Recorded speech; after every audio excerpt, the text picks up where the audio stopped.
There we go. We are now live.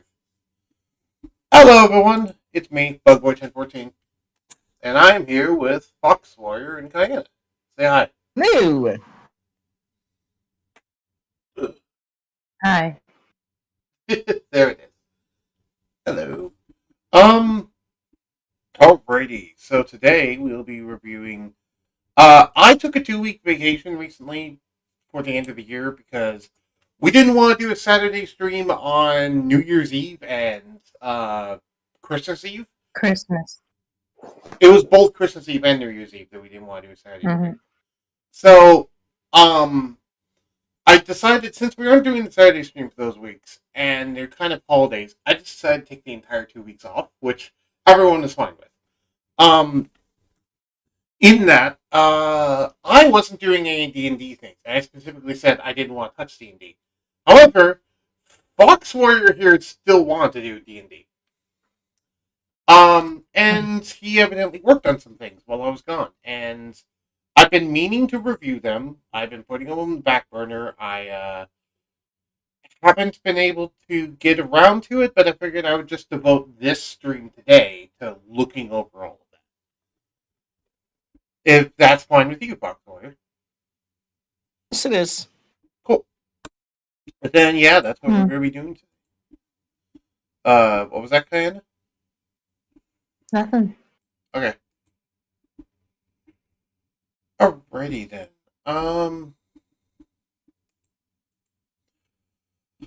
Okay, Bruce Almighty. I didn't hear what you said. I said, okay, Bruce Almighty. I'm not Bruce Almighty. But I get what you mean. No, but you know when you said alrighty then? Yeah.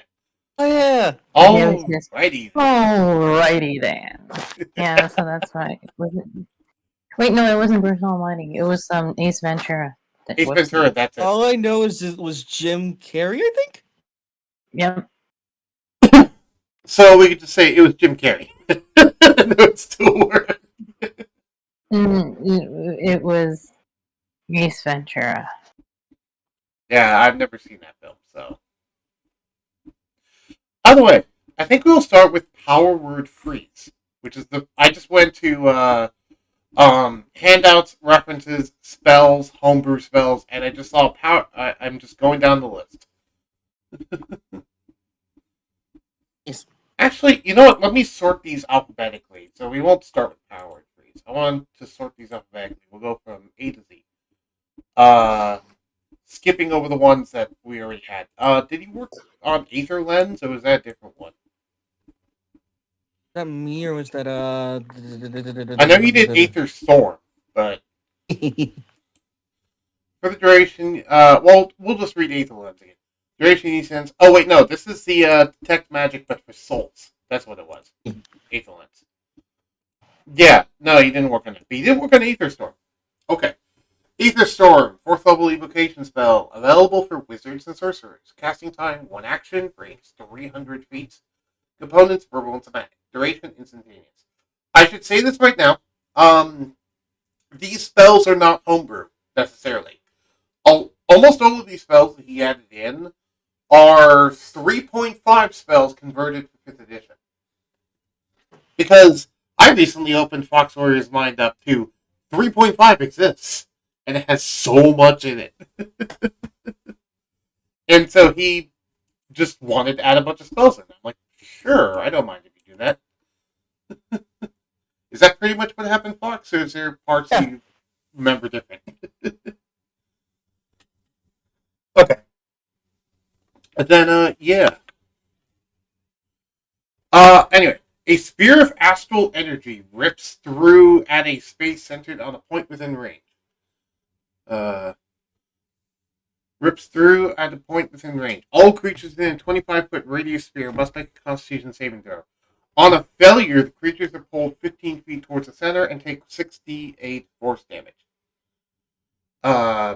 If a creature is at the center... Okay, so it's a save or suck spell, where if they fail, they're pulled in and take force damage, but if they succeed, nothing happens. Okay. Yeah, I thought it was a good spell. Yeah, I haven't finished reading it, but yeah. If a creature is at the center or the center is occupied by a creature so that another creature cannot occupy space, all such creatures take an additional 2d6 bludgeoning damage and are knocked prone on a failure. On success, creatures take half damage and are not knocked prone. Okay. That took a while to get to, but yeah. No, okay, so it is not a save or suck spell. It's a save or half damage spell, which is better. And then, as it gets to higher levels, you get additional d6, 8 d8 points. Interesting, they're not pulled. I would have thought the higher levels would also eventually let them pull the person in farther, but I guess that makes sense. Given it's only a 25-foot radius sphere. It's already a very far distance. Yeah, it is. Okay, yeah, this is fine. I'm just imagining this with the one sorcerer meta magic that I believe lets you double the radius of a spell. Mm-hmm. This is going to be great. Okay, it's a 4th level spell. Wizards and sorcerers. I already said that. Avalanche, 6th level spell. Wizards, druid, sorcerers, 1 action. Self, 30-foot cone. So it's already reminding me of Cone of Cold, but with a 30-foot instead of 60-foot. Duration, instantaneous. You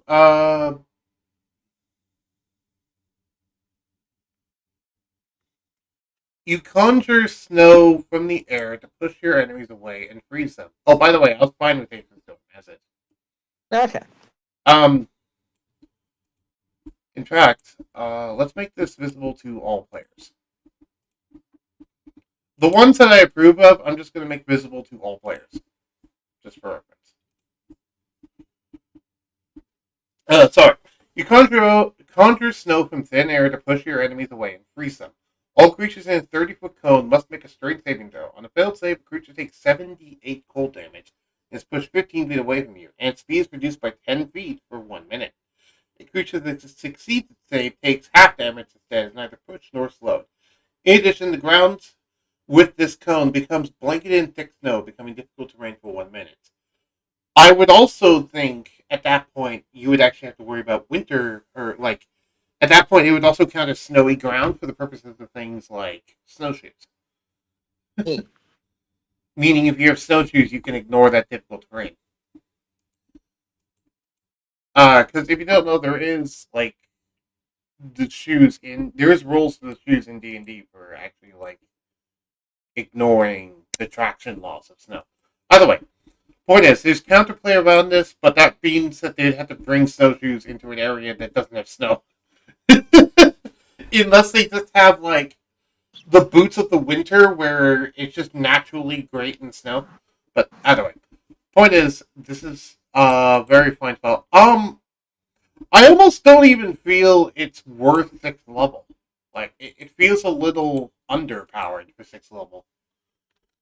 Because let's compare this to Cone of Cold. I'm going to read out Cone of Cold. Cone of Cold is a 5th level evocation spell. 1 action, range, self, 60-foot cone. Target each creature in a 60-foot cone. Verbal, somatic, and material components, with a material being a small crystal or a glass cone.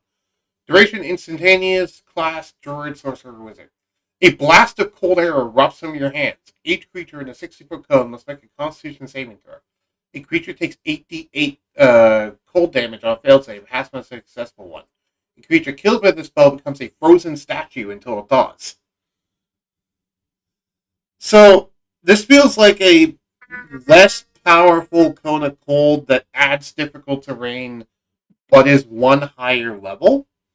I almost wonder if we should bump Avalanche down to 5th level. Mm-hmm. Because that way it would be like a side grade to Cone of Cold. Because if it's 5th level, it would do 1 less d8 of damage, but it would push them 15 feet away, reduce their speed, and make difficult terrain. In the flip side, because one of the big things about Cone of Cold is that the 8d8 cold damage, and they're frozen solid, meaning they can't be revived until they're thawed. If someone wants to use the Revivify on their ally, for example. I don't know. Either way, what do you think about that? I think I like that. Yeah, so I'm fine with Avalanche. I'm just going to bump it down to 5th level. Do you feel that's overpowered? Do you feel that's balanced? What? I think that's balanced. Okay. And then while I'm here, I'm going to make it visible to it. Shut up, phone.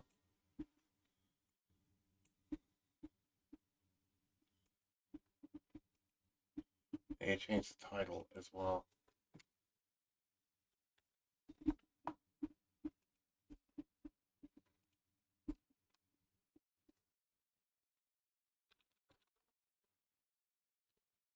And if you want to share your thoughts on it, you can.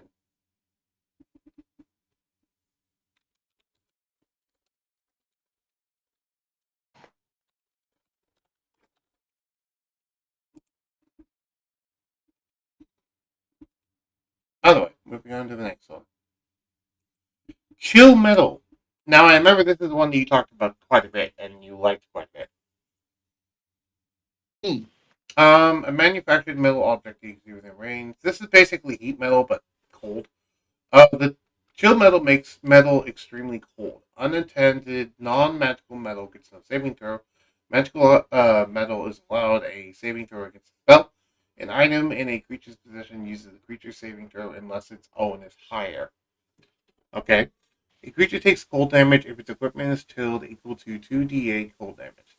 Like heat metal, you can use a bonus action on each of your turns to cause this damage again until the spell ends, as the metal object glows blue with sub-zero temperatures.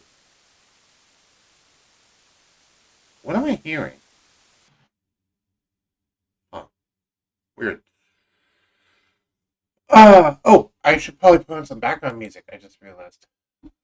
In Roll20.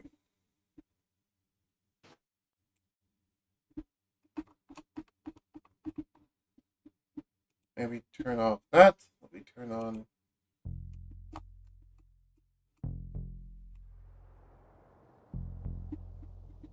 You know what? No, I want to pick things up. Let's do the 1920s speakeasy.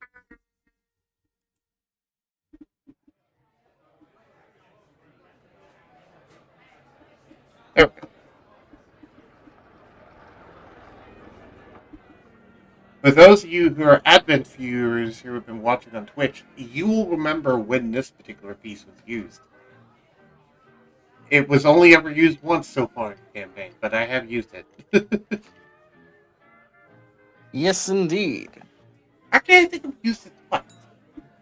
Why does it Loki sound like Monsters Inc. for a second? It kind of does, yeah. I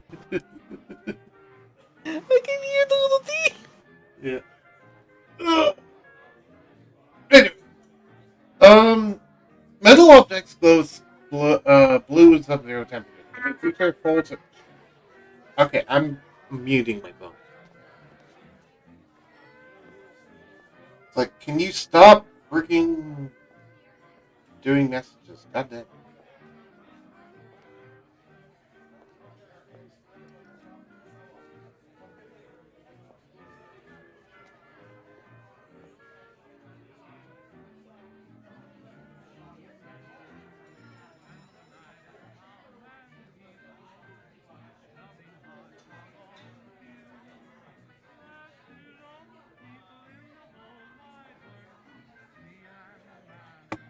Okay, anyway, sorry. If the creature holds or wears the object affected by the spell and takes the damage, you must make a dexterity saving throw or not only suffer disadvantage on attack rolls and ability checks, you misspelled ability. Ability checks. I'm sorry, I just noticed. It's okay. I do that all the time. Ballady. I don't know what a ballady is. You tell me.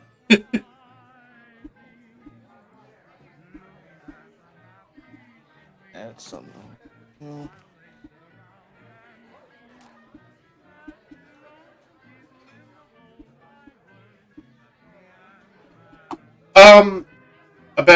Ability checks and saving throws until the start of the next turn, but you can also find yourself harder and harder to move as the metal becomes warped and twisted by the cold, becoming heavier, slowing movement, knocking you prone. Okay, that's very vague. Chill metal counters and dispels heat metal. Yeah,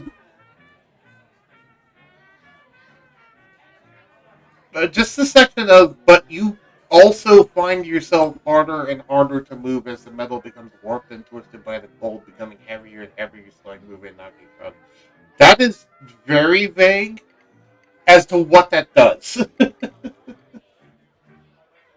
What was your intention with that? It showed something like that, but I tried to kind of tweak it a little. What were you tweaking exactly? It says knocked prone. It just said knocked prone. I'm like, I was trying to figure out how to make it better.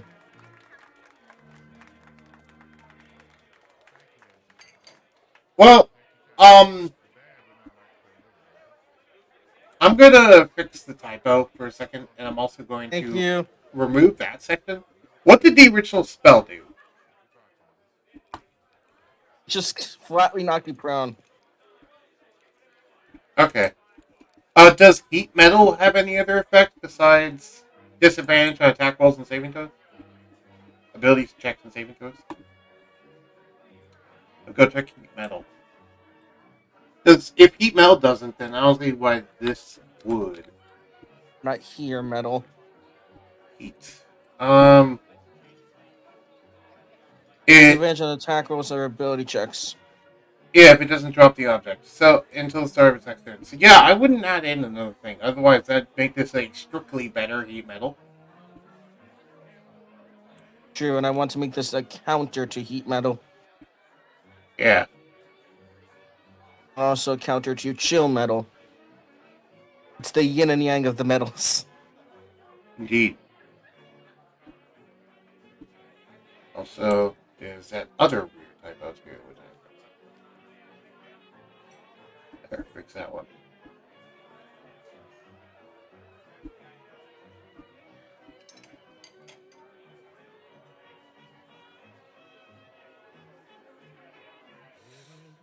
I like how, in your case, it's a dexterity saving throw instead of a constitution saving throw. I thought dexterity made more sense. True, but you can also say the same for heat metal. I'd rather just keep it consistent myself. Okay. So I'm going to change it to constitution. Besides that, yeah, it's fine. Oh, right. I also need to make it visible to everyone. Secret to everyone. Take this. Okay. Comet Storm, that's one I did. Conjure Caltrips is one you did. Glacier. Oh, what the We're on to Glacier. Glacier, 9th level evocation spell. Do it. Let me fix that. I got the R! Yeah. Do it. Special race of druids called the Druids. Yeah.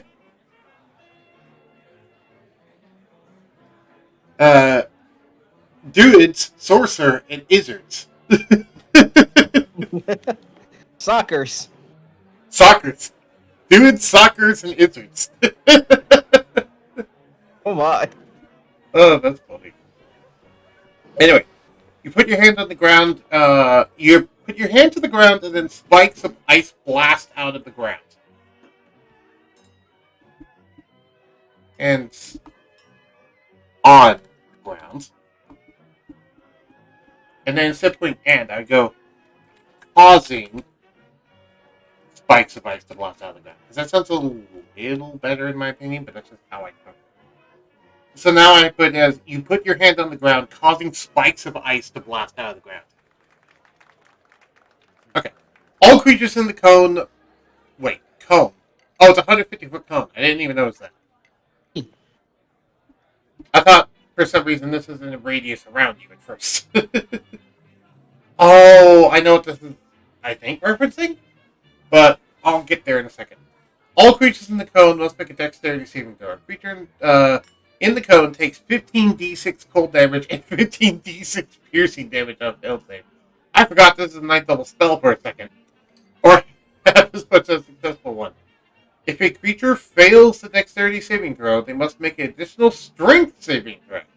On success of this second save, the creature stands the ground. On a failure, second save, the creature is launched 50 feet into the air and knocked prone upon landing. Question. What do you mean by knocked into the air? Are they blown backwards or are they blown upwards? It basically launches them up. It launches them up, so they're also going to take full damage.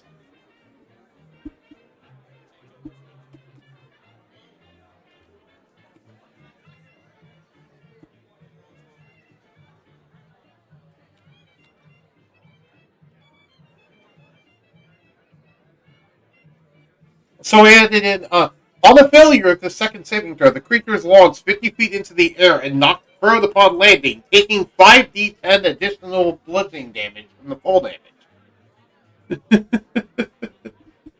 And then the ice spreads around corners. So there's a couple things that I could be referencing. The first thing that immediately came to my mind is the one spike attack from Prototype. But I know also there's that one My Hero Academia character as well that uses ice in a similar way. Either way, I'm fine with it. So it's fitting of a 9th level spell. Yeah, though, actually, before I say I'm fine with it, let me look at Meteor Swarm and see how its damage is comparatively against Meteor Swarm. Because... Okay, it's fine. Because it has less d6s of damage than Meteor Swarm. Let me do some calculations on It's the Clockwork. bludgeoning fair. Well, that's what I'm going to do. Dice calculator. Yeah, there we go. I need to do some averaging. So,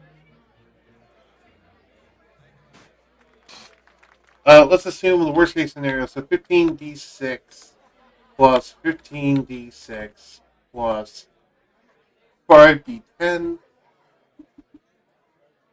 That'd be 135.2 compared to 20d6 plus 20d6. 140. So even with the falling damage, Meteor Swarm still does more average damage. Okay, so that's fair. Yeah, that's fair then. Meteor Swarm is supposed to stay as like the hardest hitting, quote unquote, single target 9th level spell, and I just want to make sure that was still the case. And this is Oh no! I toned it down because I decreased it by half. It was originally 30d6 cold and 30d6 piercing. I'm like, I'm gonna put it 15. right. If we did that, we'd have to increase the damage of Meteor Swarm. That's what I said. I'm like, yeah, I'm just gonna keep this spell as a casual 15d6 and 15d piercing. Actually, I know the quickest way I would buff Meteor Swarm, and it's something I've been thinking about anyway for a while. Being able to let you put more than one meteor on a target. Oh god, no. So you could just pull a Madara where you just drop a meteor on a meteor. No! I'm not ready for meteor on meteor. Meteor on meteor. Because that would fix it. If you had this be 30d6 and 30d6, then yeah, that I could just do that to Meteor Swarm, and that would honestly fix quote unquote Meteor Swarm in that regard. It would mean you okay. I'm honestly okay with this doing 30d6, 30d6 in the context of that. Are you okay with it doing that much damage? Yes. Actually, wait. I was about to say, like, I'm gonna change that now. Like, oh wait, you're the one currently working over that. You can do that. I haven't. You can change Glacier if you want to. I was going to write a little thing for Meteor Swarm while I'm here. Because I don't want to work at same thing as you at the same time. Because I remember what happened last time. It just makes both of us confused. Yeah, no, you're fine. I also thought the range was a little overpowered, which is why I was saving it for you. The range, 150 foot, yeah, it's a bit large, but I don't know. Worst comes to worst, we can just increase the power of the 9th level spells. Which, honestly, I feel 9th level spells tend to be a little underpowered when you compare them to Wish. I just like this thing in my head of just like someone just using this and someone just goes wee. Alright.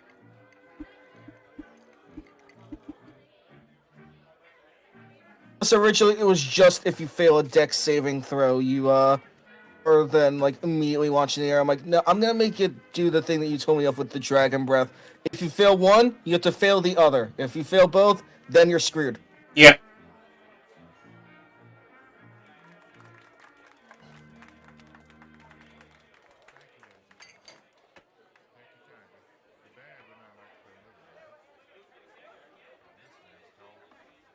Plus, I put the can be done around corners just for like the little thing.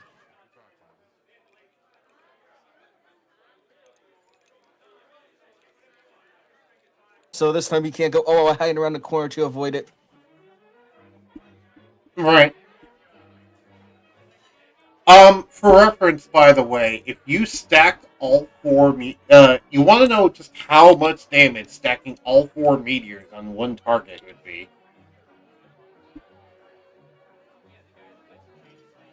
Cathanglass. Oh.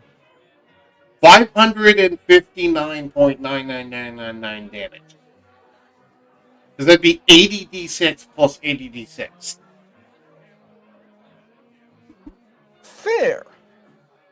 So, now granted, you might say that hits way hard, but look at people like Silvestro having 2,000 fucking HP. I think it's fine. It's a 9th level spell. For reference, this new version of Avalanche that has the more regular damage that I had in 3.5 only does 237.5 damage on average, including the full damage. Which seems like a lot, but really, for a 9th level spell, it's not. Now, I will probably be making changes to other 9th level spells as we go, because there's not actually that many, so I can go through all of them. But, yeah. Like Time Stop, for example, is one I know I want to touch up on. But we'll get to that after we finish reviewing your stuff. Okay. And you made it visible to everyone. Huzzah! Good job. Ice spreads around corners. Yeah.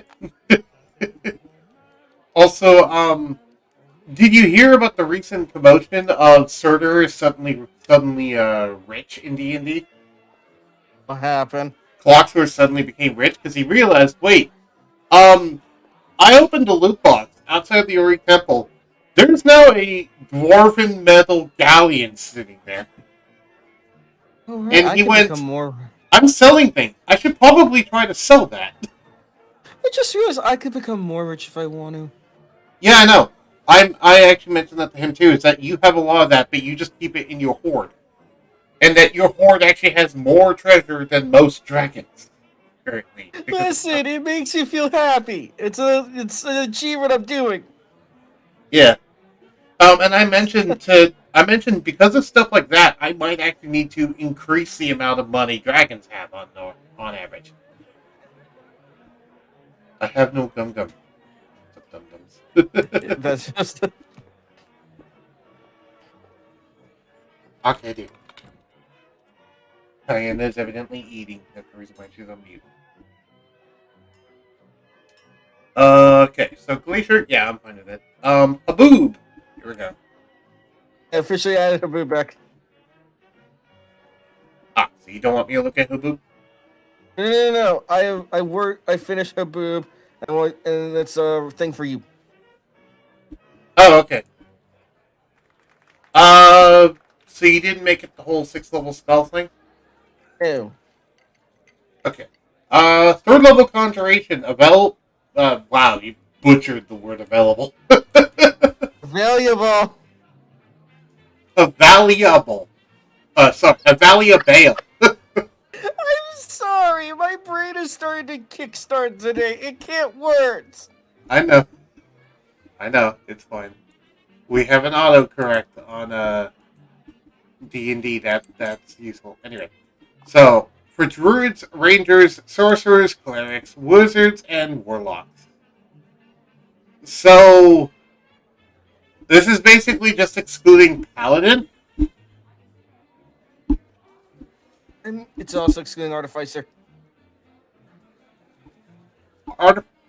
Artificer usually gets wizard spells.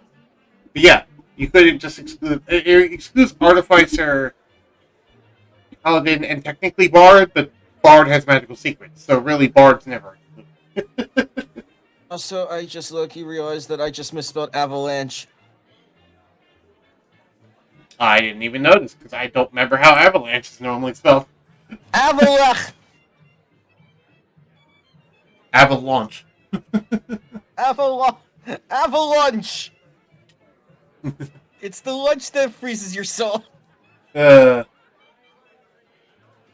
snack that freezes back. Avalanche. A thick haze of swirling dust and sand swirls out from the point you designate.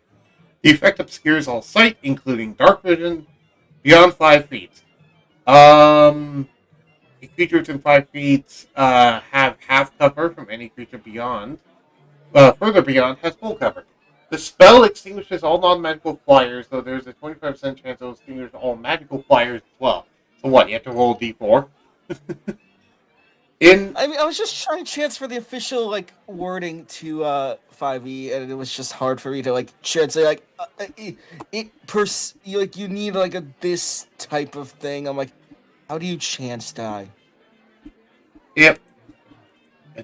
I think you tried to say addition. I forget how you spell addition. Yeah, there we go. I fixed it.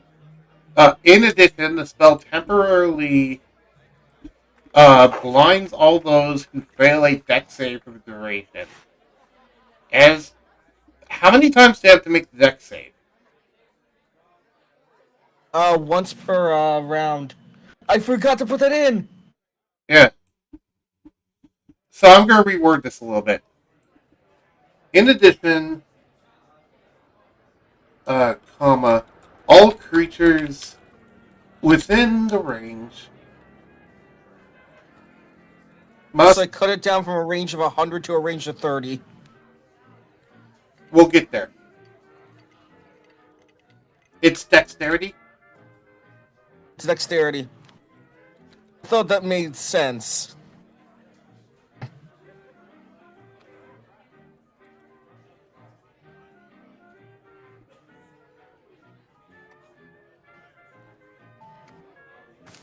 Their turn, or become blinded until the start of their next turn. As well, the sand does 3d4 piercing damage and can suffocate all those who breathe air in the vicinity. I'll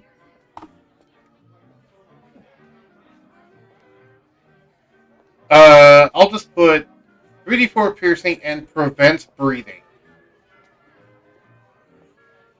I mean, that's something I tacked on that was in the original Haboob spell, but I thought it's a thing of sand. Yeah. It's hard to breathe in sand. A moderate wind, 11 plus miles per hour, disperses the dust in 8 rounds. A strong wind, 21 miles per hour, disperses in 4 rounds. The spell does not function underwater. At higher levels, for each level you cast above third, add 1d4. That seems a little lame. Okay, I have a lot of opinions about this. Mm-hmm. First, why is it named Haboob? What? What's the name Haboob supposed to mean? A storm. It means sandstorm? It means sandstorm. Or sand/dust storm. Dust storm. Looking at on Google. I know what dust storm means. I'm actually looking it up. Haboob is a type of intense dust storm. Okay.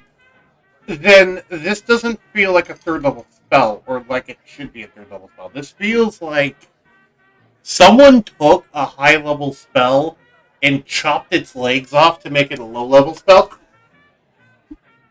That's what this feels like to me, and that's nothing against you. It's just the original D&D creators. This feels like what happened.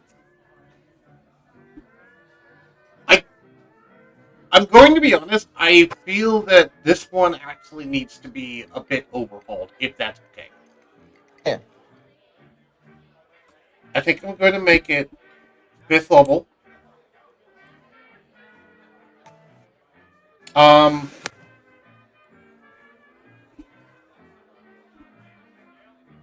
A swirling, a thick haze of. I'm going to fix that. A swirling whirlwinds of dust and sand swirls out from a point that you designate.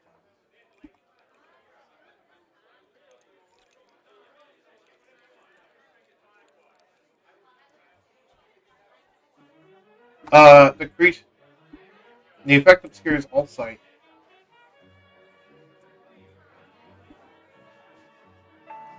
The effect obscures vision, including dark vision, beyond 5 feet. So you can see your hands in front of you, but that's about it. Reach 5 feet away. I'm fine with that part.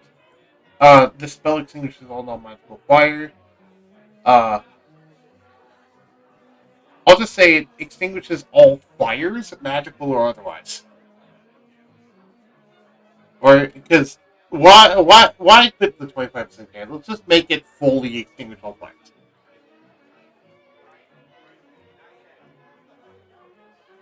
Which would mean this would extinguish a fireball, for reference. It'd be a counter against the fireball spell. Damn. How does radius work again?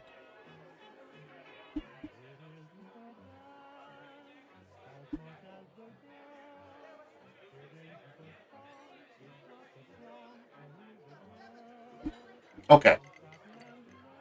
I also feel the spell should be increased from, how big is the actual sandstorm normally? Is it a 30-foot radius around you? Or... Oh, Fox. Yeah. Okay, I'll wait.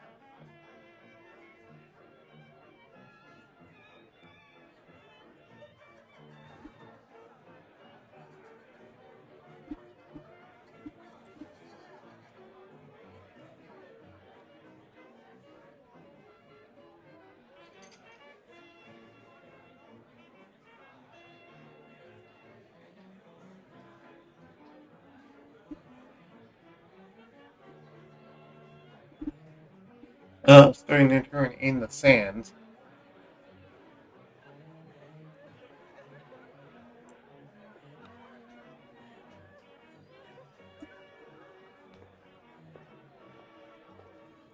Can't breathe.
And creatures in 5 feet have cover.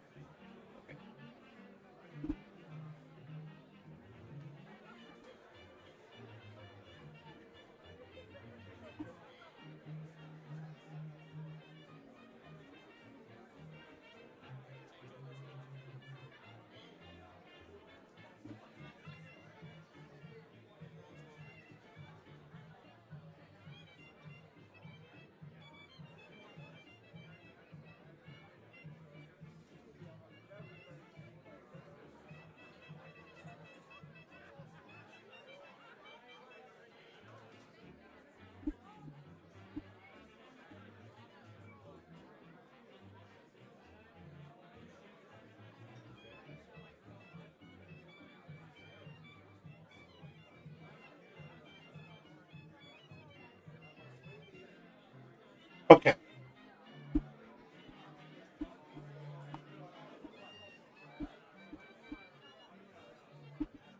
I'll wait for Fox to come back, and that way he can review the spell. Until then, I will move on to the next spell, which is Hellfire. Okay, Hellfire. This level evocation spell. Classes that can cast this are Cleric, Druid, Sorcerer, Warlock, and Wizard. Casting time 1 action, range 60 feet. Components for both magic, duration, instantaneous. Wisps a gel-like flame encompass your arm and coalesce in your hand. Quickly arcing along a curved path towards its creature that you can see within range. Actually, let me take a small break. A small break.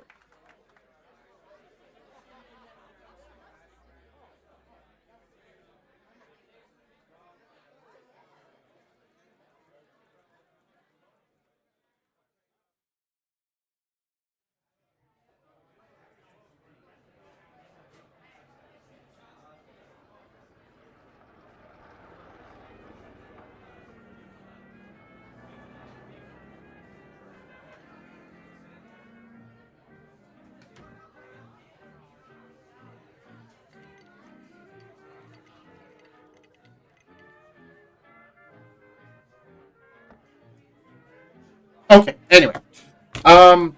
Wisps a gel-like flame encompass your arm and coalesce in your hand, quickly arcing along a curved path towards a creature you can see within range. How's my audio level? I just realized. It looks fine. Okay. Make a ranged spell attack against the target. On a hit, the target takes 5d10 fire damage immediately and additional 1d10 fire damage at the start of each of its turns, for a number of turns equal to your spellcasting ability modifier. On a miss, each creature in a 5-foot radius centered on the target must succeed a dexterity saving throw and take 5d10 fire damage. And flammable objects within 5 feet of the target are ignited. Interesting. When you cast this spell using higher level slots, the damage, including initial, later, and area, increased by 1d10. Oh. This scale's really good. Okay. Okay, then. I need to talk to Fox about that when he comes back. Cause I don't fully... I mean, let me look at spells that are similar. Let me look at other 5th level spells that exist to get an idea of what this is scaling to. At Gateway. What?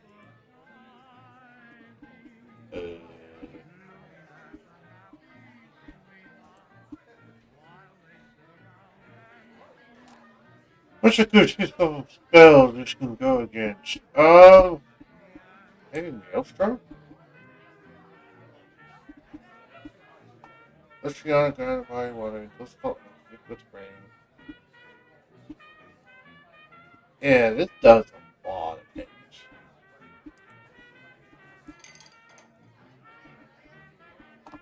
Let's just look at abjuration spells. 5th level.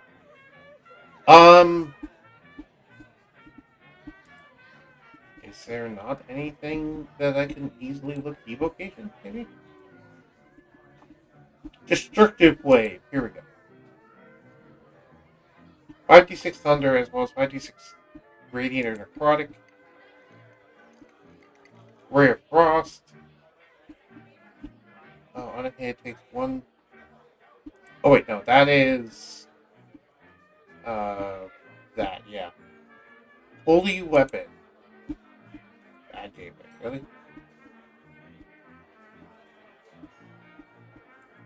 Dude, Cone of Cold, Flame Strike, Holy Weapon, Immolation, and Wrath of Nature. Let's say Cone of Cold is 8d6 cold. Sorry, 8d8 cold. This is 46 fire, 46 radiant. That's bad gateway. 76 fire. 3d6.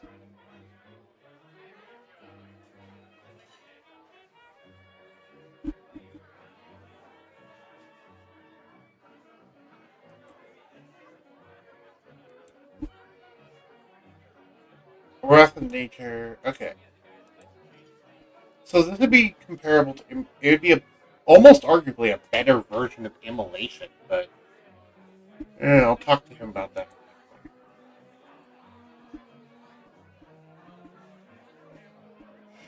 Okay. Yeah, that's interesting. Also, Fox, if you muted, you realize you muted, right?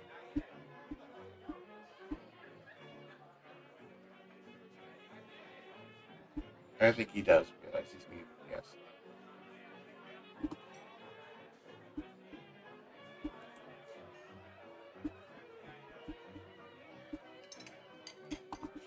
Okay, manipulate snow and ice. Cantrip. You can choose a portion of snow or ice you can see within range, sufficiently apply for cube. You manipulate in one of the following ways. You activate snow or ice, reshaping it, moving it along the surface, freezing it, condensing it in snow, and depositing it up to 5 feet away. This movement doesn't involve enough force to cause damage.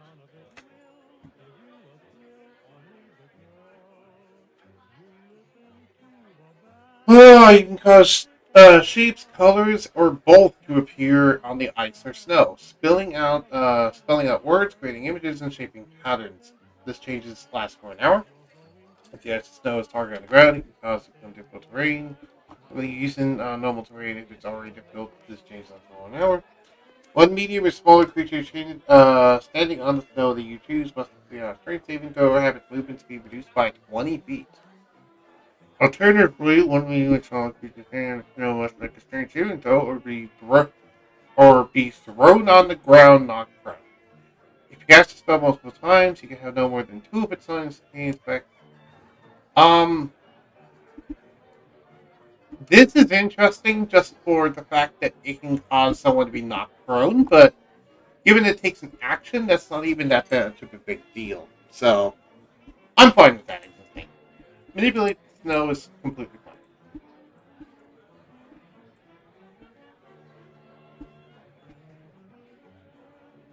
Druid Sorcerer was, yeah, no, I'm completely fine with that one. Move Mounted, 10th level spell. Well, we knew this was going to be put into here. But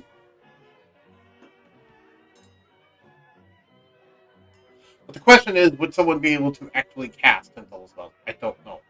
Let's look at this up. Casting time, 10 minutes. Range, sight. Who can learn this? Wizards, sorcerers, and druids. Duration, 1 hour. Verbal, some material, and some modes. The material components of this spell were a mythalore, which needed to be placed in the new city by 2 weeks, a magical device that allowed for flying, levitation, and a crystal ball. Proctive Smooth Mountain sheared off a mountaintop and inverted and levitated. This used to be Proctive Smooth Mountain. Without this spell, the construction of enclaves would have been nearly impossible, as it allowed the ancient people, aka the Netherese, to move a piece of a mountain to one place to another to make places like lakes. Though this spell typically forbidden along with the other 10 to 12 level spells by Mishra during the instance of our Savitar, as well as this may be done by being cast with multiple 9th level spells, or a creature who has made an agreement with Mishra or a god or goddess of magic of equal power. So basically, you can do this if Diana/Yukari allows you to. Good to know. But this is the way that you set up a floating island. Which does lead to the question of if the person who originally made the magic faction capital used this spell, and if so, how long ago did they do it? That's some interesting lore ramifications.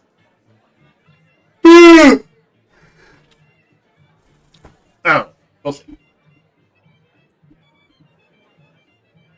Either way, I'm fine with Moon Mountain being a thing, especially since it has all the caveats in it. Also, Fox, if you're back, we can't hear you. Because you're muted.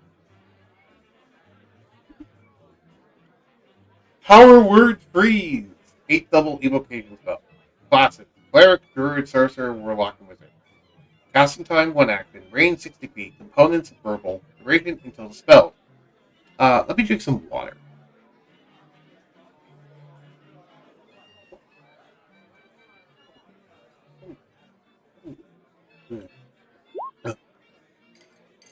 Sorry if that got picked up on the mic. Hold on. It's hard for me to see this chat. Yes, hydrate. Also, hello, Fox. I guess you're still here. You just can't talk right now? Okay, that's fine. There were 2 things I wanted to talk to you about. If you would prefer that I wait for those, I can. And I'm going through the other stuff. I want to talk to you about Haboob and Hellfire. But we'll get to them. Okay, yeah, I'll go ahead and wait for that. Power Word Freeze. Okay, so you utter a word of power that flash freezes one creature that you can see within range. If the creature you choose has 200 or fewer hit points, a massive ice appears and cases it, causing that creature to be restrained. Otherwise, the spell has no effect. The restrained creature must make a strength saving throw at the end of each of its turns. A successful save breaks out of the ice and the spell ends.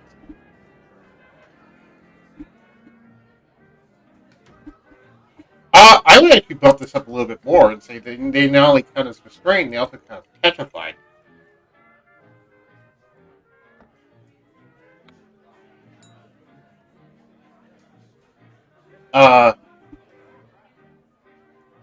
The power word freeze. Because being a frozen statue also is kind of like petrification.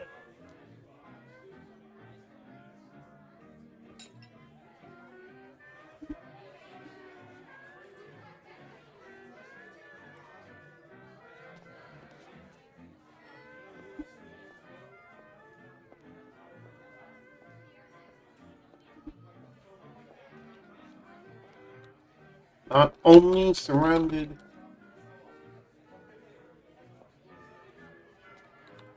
by ice, but also frozen solid.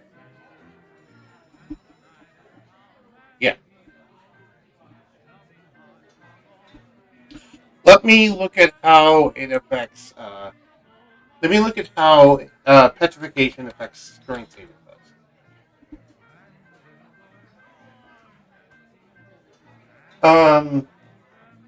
Petrified creature transform. Creatures incapacitated can move speakers unaware of its surroundings. Hack rolls. Creature automatically fails strength and dexterity saving throws. Okay. Well, that might be a reason why I can't do petrification. I'll change that from a strength saving throw to a constitution saving throw.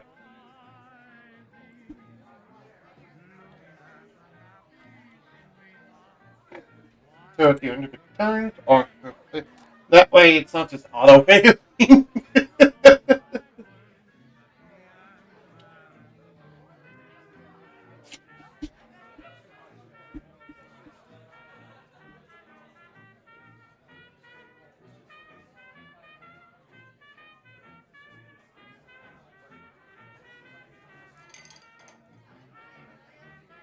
Yeah, this is fun. It also prevents it from just screwing up being a kill spell. But still, no, I'm fine with this existing out. And I'm just going to make this visible to everyone.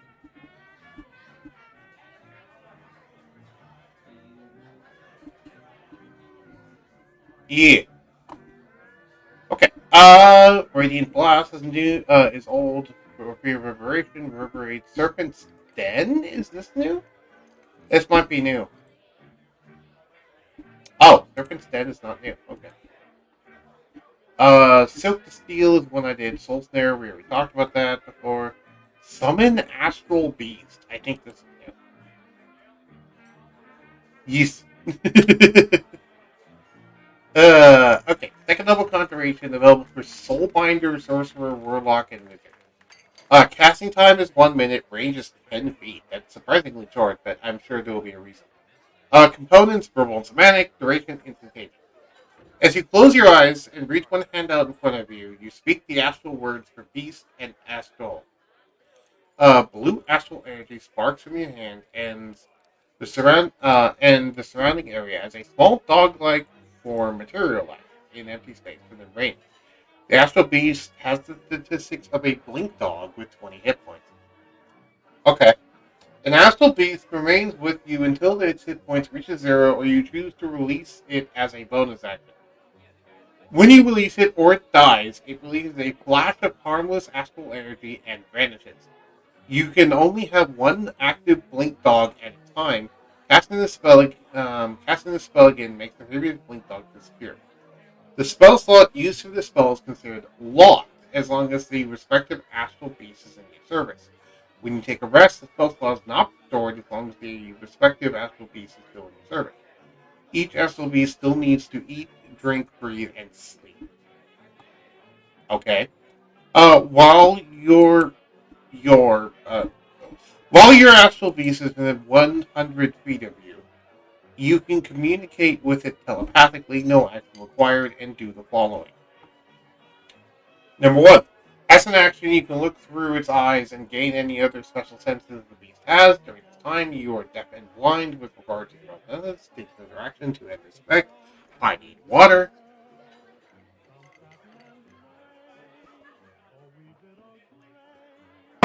Okay. On each number 2. On each of your turns, you can use a bonus action to mentally command any astral beast you made with the spell if the creature is in 100 feet of you. Number 3. You can also cast spells through one of the astral beasts you control as if it had cast it. You must use its reaction to deliver the spell when you cast it. If the spell requires an attack roll, you can use your attack modifier for the roll. Okay. This I'm mostly fine. I need to look at Summon Beast to see how this compares. Because this is a second level spell. And Summon Beast is also a second level spell.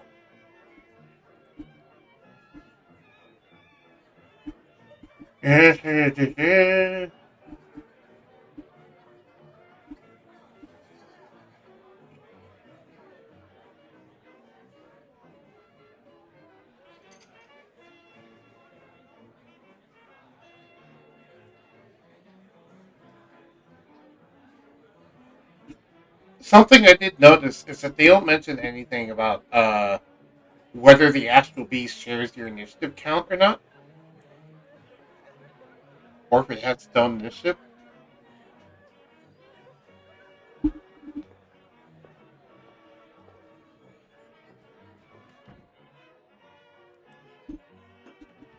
I don't see anything in here that talks about that.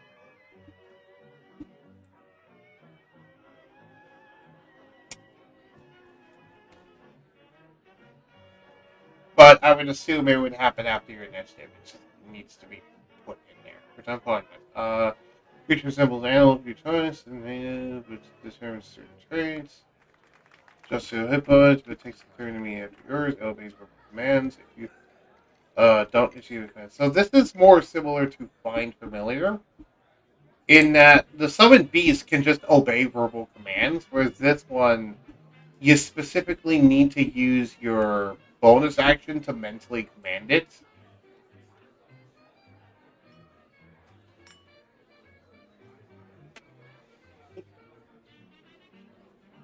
Which is more similar to Find Familiar. Yeah. Honestly, this does feel a bit balanced. It's a little weird how it has the whole locked slot thing, but I kind of get it. So, it's fine. Summon Astral Beast is fine as is.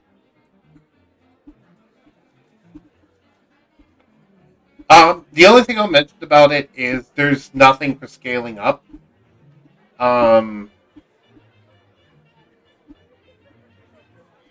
think I would add in actually a thing where it says at higher levels. I think the dog.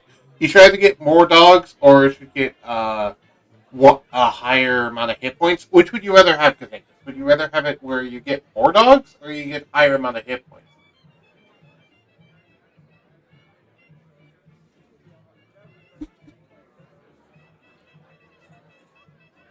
Okay. Also, I'm going to increase the range up to 30 from 10. Middle of the wetlands. Ah.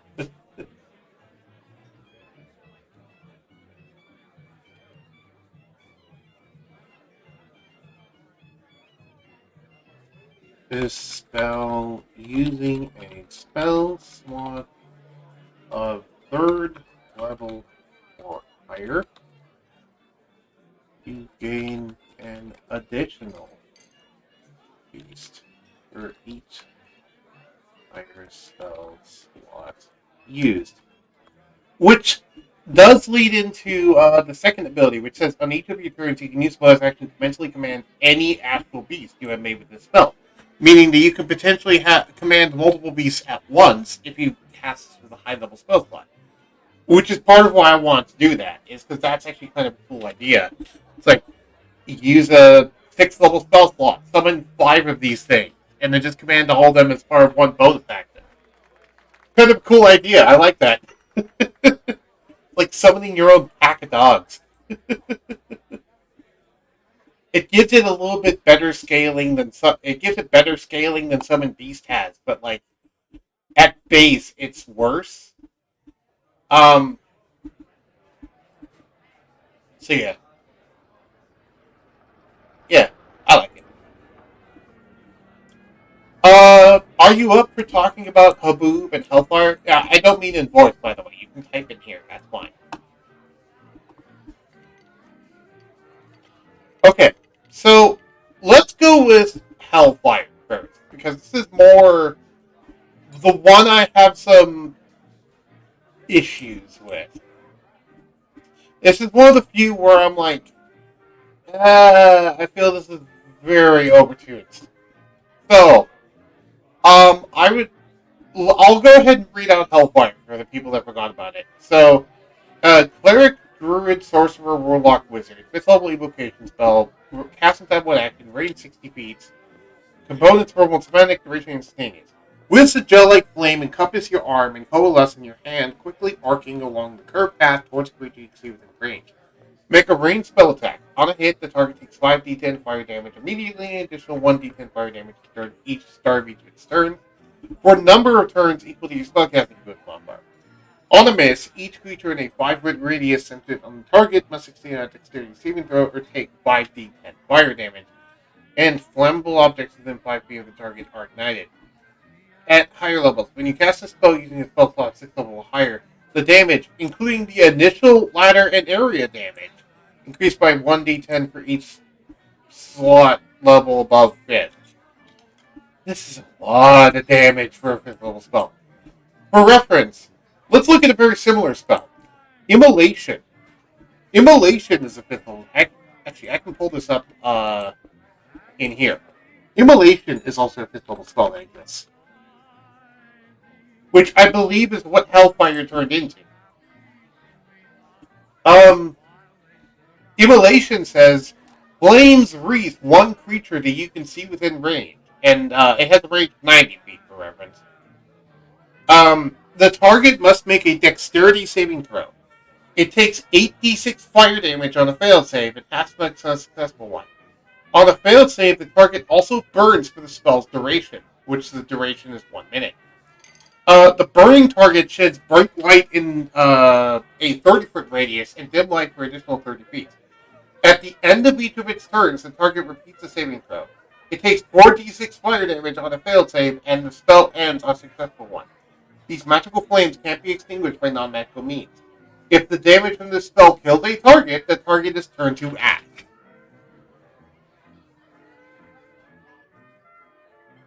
So you go from 8d6 initially.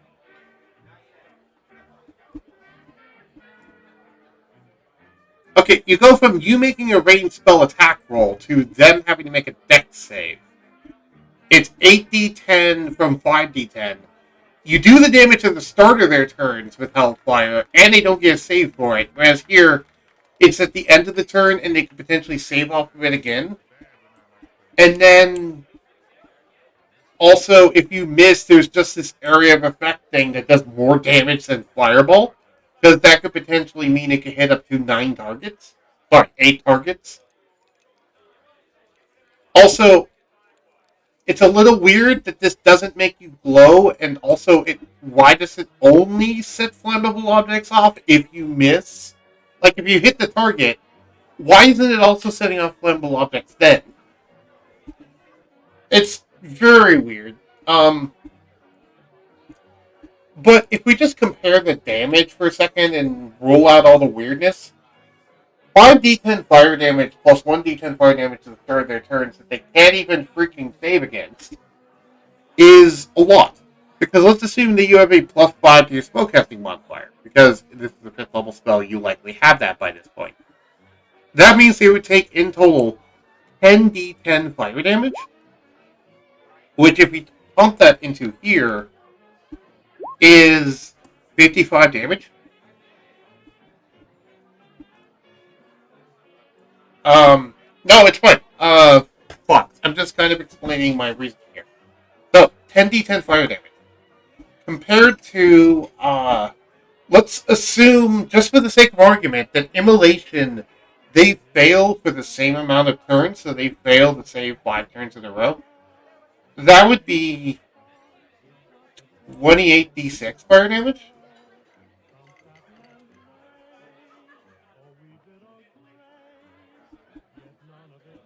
Which would be 98, but that means they have to fail 5 they have to fail 5 saving throws in a row.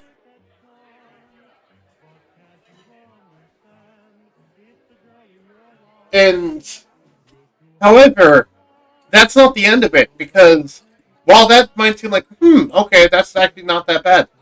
Immolation does nothing when you upcast it. So if you upcast, let's say, Hellfire to, I don't know, a paltry 6th level, suddenly it jumps from you did 10d10 fire damage, but now you're doing 16d10 fire damage? Because you increase the burning as well as the regular damage. Meaning the 1d10 at the start of their turns has been changed to 2d10 at the start of their turns.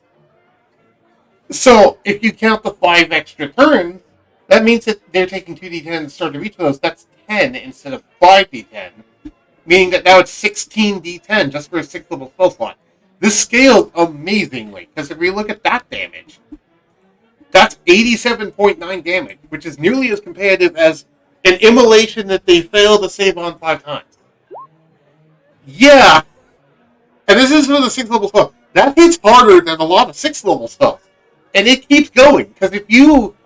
Let's say you max this out at a 9th level spell, assuming you didn't have a way to upcast or anything. Let's say you max this out at 9th level spell, that means they would be taking initially 9d10 fire damage, and they'd be taking 5d10 fire damage at the start of each of their turns. 5 times 5 is 25, so that means they'd take 34d10 fire damage for a 9th level spell, meaning it would be hitting for 187 damage, basically. And that's assuming I did that math right. I don't think that was actually correct. I think that was a low ball. I don't remember. Because... I believe that's correct. Hellfire scales great. Arguably overpowered, so. If this is nothing against you, by the way. It's nothing against you. I know. Sorry, go ahead. I know. I'm sorry for that. I was just busy talking to someone. No, it's fine. I didn't want It's fine. anyone to hear it. You didn't have to hop into the voice chat if you didn't want to. I was fine with you doing the whole text chat thing. That works well. I can retain the text chat for only a while before, Sorry. No, it's okay. So, yeah. Jeez. Sorry, go ahead. Moving my laptop equals apparently rolling items. That's silly. I don't like that.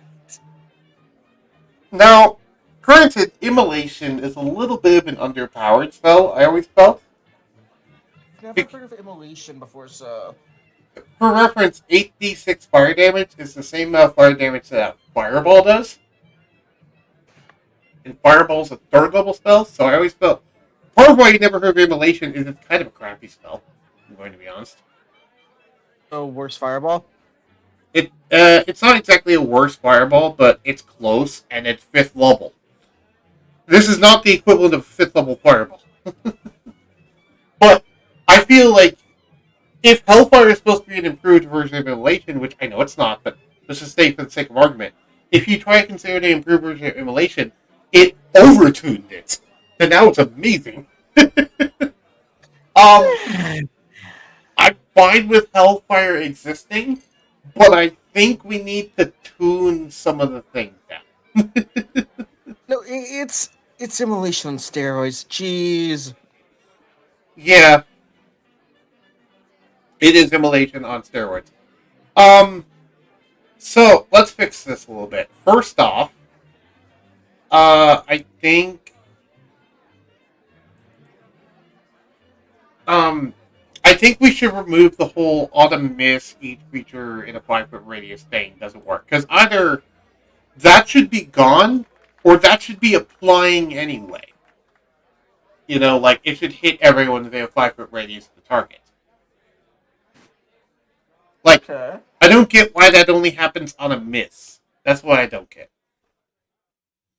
I get the idea that he's trying to throw napalm on target, basically. But, like,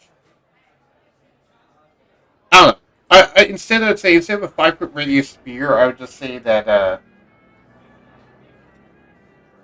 on a miss, that, 5-foot. Well, here's the thing, though. If you miss the target, it's still going to hit them anyway because they're within 5 feet of the thing. Oh. So yeah, that's weird.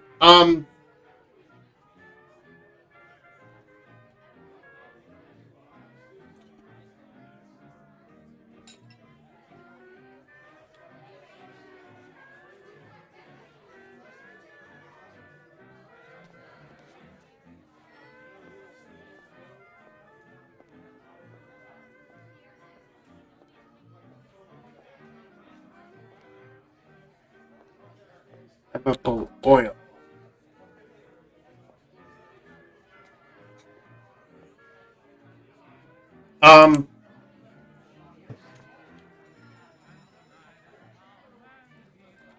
How have I ever heard of?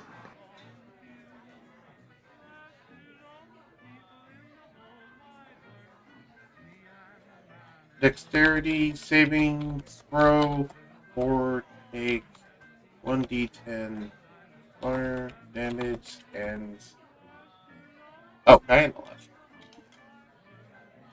She did. There's an oh.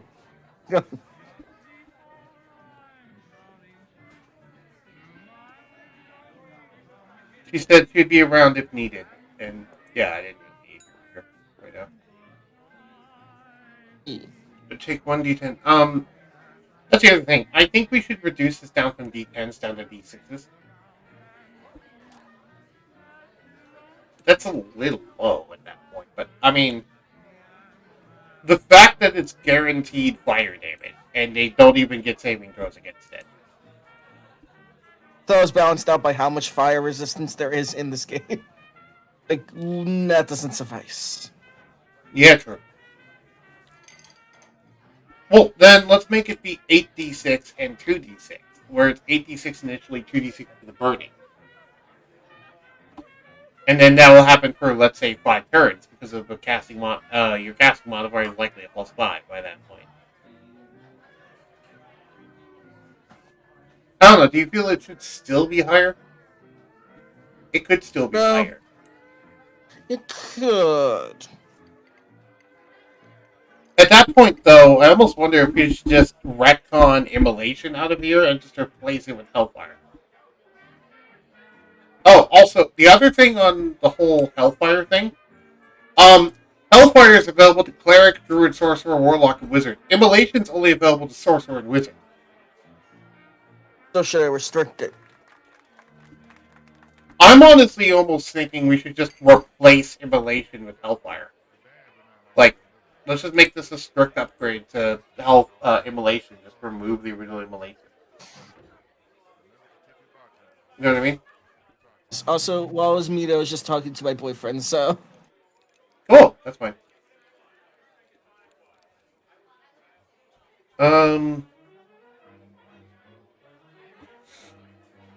Hellfire was the argument to it being for Warlock, because it was originally Warlock, Sorcerer, and Wizard. Hell part, and I'm like, you can't just say, oh, it's Hell, it's Warlock. Alright, anyone entering the tile has make a dexterity saving throw, take 4d6 fire damage, and be coated in the fire themselves.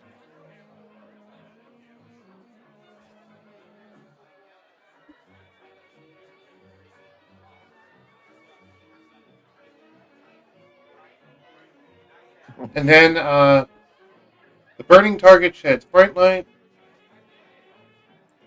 We'll add the whole burning target sheds bright light thing.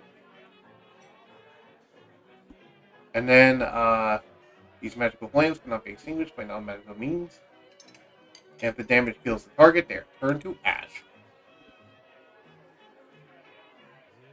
And then when you cast the spell, you can multiply higher the damage, including initial and ladder. Each increases by 2d6. Well, 1d6. Sorry, my mind just heard every ladder. Okay. So, do you feel like doing some reading? I wouldn't mind you reading through the new version of Hellfire I just wrote up and tell me what you think of it. Hellfire. What wisps of gel-like flame encompasses your arms and coalesce in your hand, quickly arcing along a curved path towards a creature you can see within range. Make a ranged spell attack against the target. On a hit, the target takes 10d6 fire damage immediately, and an additional 46 fire damage at the start of each of its turns. Your number of turns equal to your spellcasting ability modifier. On a miss, the square immediately behind the target becomes covered in fire, similar to flammable oil. When entering the tile, has to take a dexterity saving throw, or take 46 fire damage and be coated in the fire themselves. Burning target sheds bright light in a 30-foot radius and dim light in an additional 30 foot. Flames cannot be extinguished by non-magical means. If damage from the spell kills a target, the target is turned from ash. Cast the spell using spell slot 6 level or higher. Damage, including initial and latter, increases to 1d6 for each slot above the 5th. Like it. We're still keeping. Sorry, go ahead. Still keeping the cleric, druid, sorcerer, warlock, and wizard availability. Yep, I'm fine with that. This basically it hits harder than the 10th level. This hits harder than a 5th level fireball, which is part of the point. Granted, it doesn't have an area of effect to hit a single target, but it can burn that target for a lot more consistent damage, because it's 10d6 fire damage and then 4 more. Assuming the whole spellcasting modifier 5, this means that over time they're taking in total 30d6 fire damage, which is a lot. But since it's a 5th level spell, and you're competing against a 10th level fireball, a 5th level fireball, which could potentially hit a lot of targets at once instead of one target, that's fine. I also toned down the scaling. I don't mind it having scaling, but instead it only adds 1d6 instead of 1d10. Yeah. Which does still basically add 6d6 onto the damage for each level higher because of the whole duration of turns thing. Assuming the battle goes that long, but given high level battles, they tend to go farther. Either way, I feel this is fine. What do you feel? Okay, yeah, that sounds better. Yeah. Notably, by the way, also, Hellfire does not require concentration the way Immolation does. So, that's notable. But yeah, no, this actually makes it a worthwhile to use Fire spell for single target damage over time. Now, the really broken thing is if you use this with something like repeated reverberation.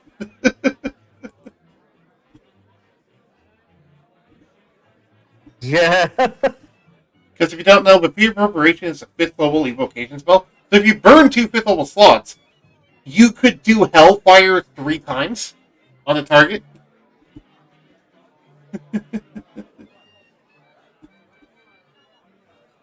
So yeah, no, that's kind of crazy. Anyway, but this is really reverberation crazy. Okay, and Haboob. Let's get to Haboob. So, I think I made a slightly... I made the 5th level version, I think. I'm curious on your opinion of this 5th level version that I wrote up. Do you feel it's underpowered, overpowered, what? I would like you to read it, if you could. Yeah, I was just trying to figure out because it was just talking about wind and like take damage. And I'm like, okay, but it doesn't ever specify damage. So like, fits for this dust storm type stuff. Right, and I think I cleaned it up a bit. So, yeah, go ahead and look over the new version of Haboob and let me know what you think of this edited version. Moment. I had to reload roll 20. It's fine. While you do that, I'm gonna grab some water. I'll be back.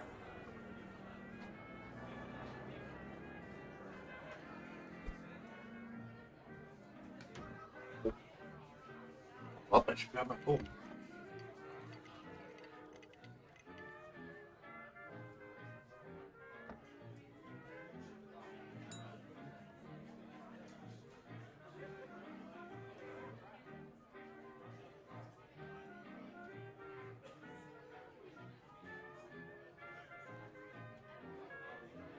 Ooh.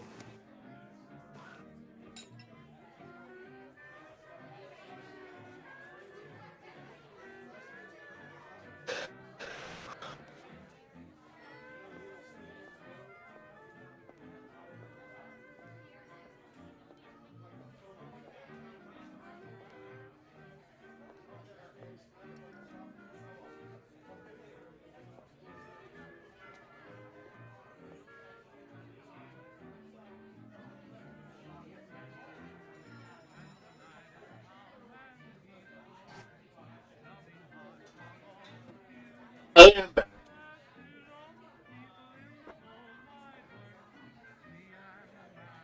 Kind of like it. Instead of increasing the damage, it is increasing distance. Right, and I also did a notable thing where before it was a 30-foot range, I made it a 30-foot radius circle around you, so it hits everyone within 30 feet of you. So that means it's already basically a larger range than it normally was. I mean, it fits for the whole entire reach the point of the spell in 3.5e, which was a get off me kind of spell. Right, and I also removed the whole wind thing, because in my mind, what you're doing is you're basically summoning a sandstorm around you, which already has high winds as part of it.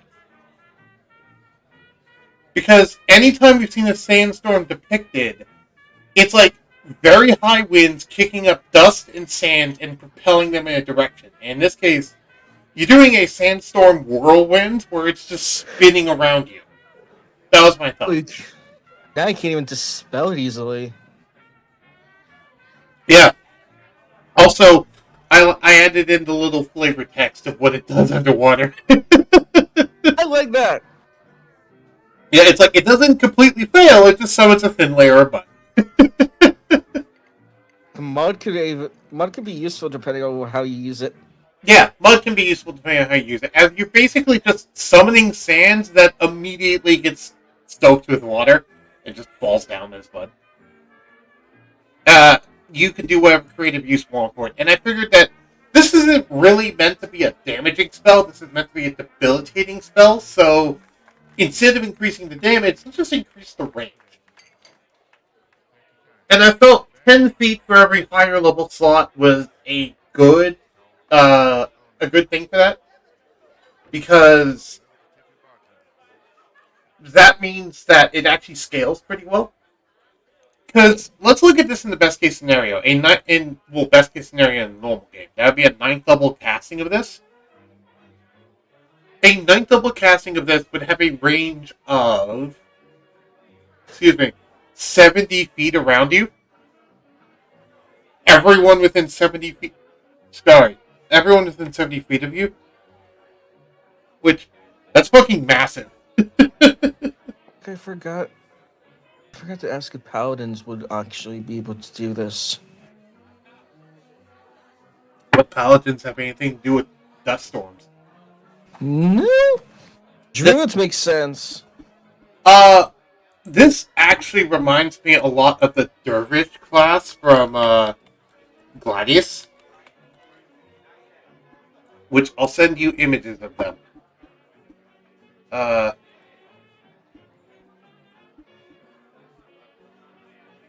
Yeah, I'll send you images of them in your DMs.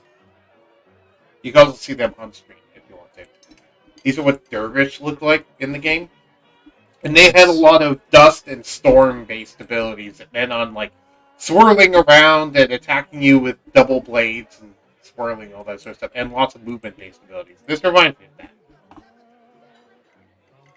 But yeah, I figured since High Winds is already a part of this, why can't it be dispersed with winds?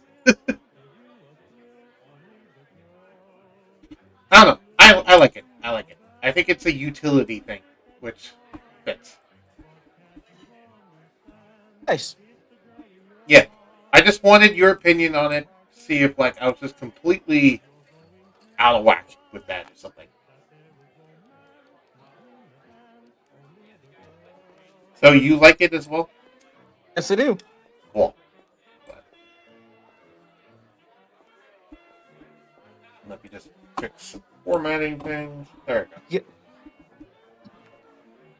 Okay, then that's all the backed up ones I want to talk about. Done. Let's see. Is there anything else here? Move mountain. You actually did move mountain manipulate snow. I did move mountain. Yes. I brought up the fact that this is kind of an interesting spell for a couple of reasons. War reasons. Doesn't do damage. Sorry, go ahead. I'm surprised it doesn't do any damage, but that does make sense. It's not really meant to do damage. It's meant to make a floating island, which does bring up a couple of interesting lore questions. One, if Yukari let you, would this allow you to cast a 10th level spell? That's why I put in the prerequisite at the bottom. Right. Well, that's why I brought it up, because of that prerequisite at the bottom. And then two, is this how the Magic Capital base was originally made? And also, how long ago was it made? Was it made before Mistra fell? Was it made after? See, this got me on a theory because was the little, and I'm not trying to like put kind of like, oh, she definitely did this. It's the thing that Yukari did say on the fact of she's very close with I forgot the name of the freaking head of the Magic Capital. I forget what her name is too. She did allow Toshio. She did allow Toshio to do things within reason, so I assume doing that to give her a place, like a hospital place to live, actually would be in the wheelhouse of her just going, yeah, you would do that. Right, which makes you wonder, how old is Toshio? Because the Magic Capital was originally made hundreds of years ago. I forget exactly how long I stated, but it was more than a normal Fox's lifetime. This also created the fact of Cathanglass on saying his age. She responded with, "You're such a baby." And there's like, "I'm older than you." She said, "No, you're not." No, I'm not allowed to say ages. Yep. Exact line. My mom told me not to ask a person their age. Yeah. But yeah, Move Mountain, I'm fine with. I like that you add in the caveat of you technically can't even cast this because of the rules. I put in specifically. It either needs to allow permission from Mistra or someone that's of an equal domain with equal or more powers to Mistra. Yes, I would like to remind everyone of the ultimate spell in the game: summon garlic bread. Look at that Garlic bread. deliciousness on screen. Which fun thing during one of my private sessions with Yukari, the only thing of divulging, I did do that to her, and her response is delicious. That's just her. She just responded happy, delicious. Yes. I freaking almost lost my mind when she just responded with that. Yeah. For those who don't remember what this is, it's a joke spell. First level conjuration, action, range 1 in 20 feet, verbal, somatic modes. You summon a piece of garlic bread from the garlic bread dimension at a point within range. It is delicious. That was because I asked Bug if I could add in one joke spell because I saw this spell and he said yes. Yeah, I was fine with that. And yeah, I'm totally fine with this thing. Whenever anyone's like looking for new spells to add to their list, I just occasionally bring up the ultimate spell in the game, summon garlic bread. This comes from the module of what was it? Fizbane's Treasury of Garlic Bread. That was what it was called. Right. Which then made me joke more. It's like, well, it's not just that. It's the fact that Fizbane has a garlic bread dimension. Right. It was actually brought up as Surtur yesterday when him and I were talking for 4 hours on a call. And he asked, why would I want to summon garlic bread? And my only response was, it is delicious. Because, fair enough. On one hand, it's garlic bread. On the other hand, it is delicious. Yes. And besides that, I think that's all of the homebrew spells I see here that you worked on. Is there anything else that you worked on you want me to look at on stream? Linda, I did. Yes, but do you want me to go look at Linda and stuff? Not on camera. Yeah, that's what I mean. Some spells I was about to work on, and then I'm like, I don't have time. Yeah, is there anything else you want me to look at on camera?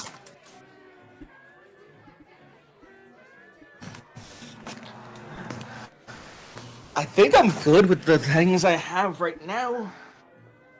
Okay. I'm sorry if it's underwhelming. No, it's fine. It's perfectly fine. You did.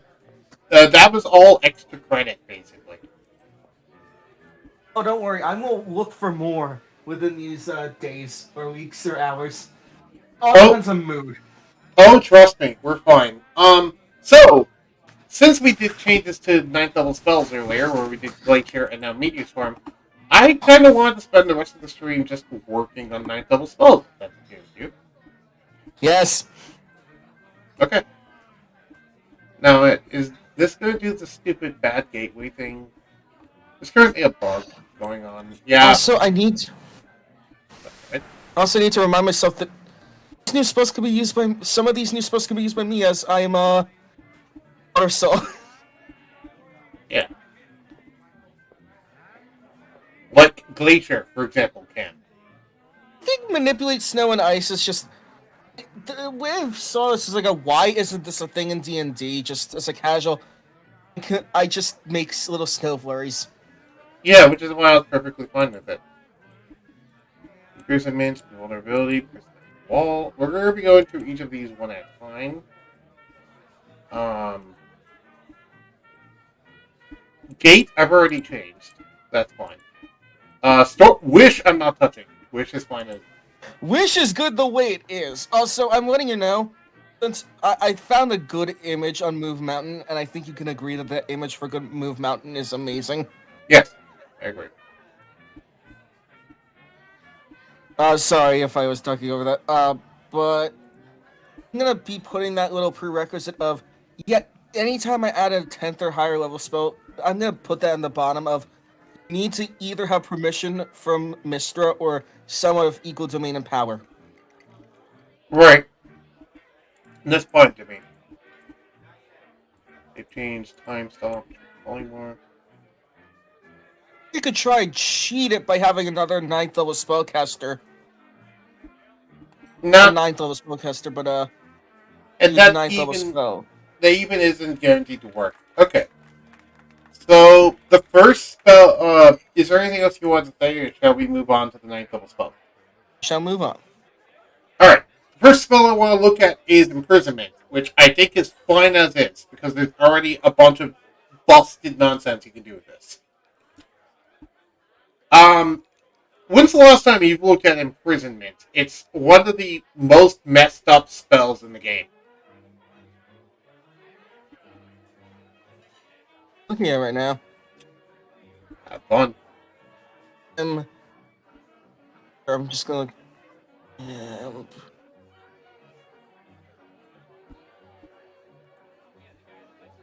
Do you even?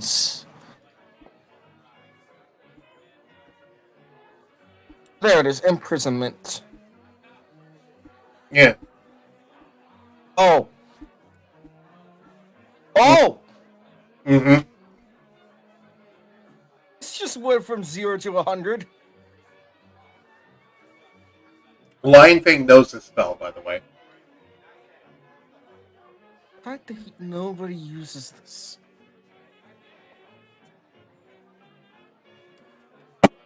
Because it's dark and fucked up. Especially with some of the ones, like... I think one of them is literally just, they can throw you in a hole that you can never be seen again. Or something like that. Oh, there's a way to end this spell. Oh. God damn it! Yes. Okay, that is not as messed up as I thought. I thought when I said hanging prison.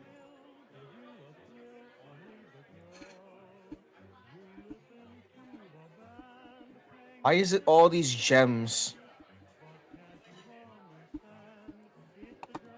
That is weird. Yeah. Invulnerability is fine as is.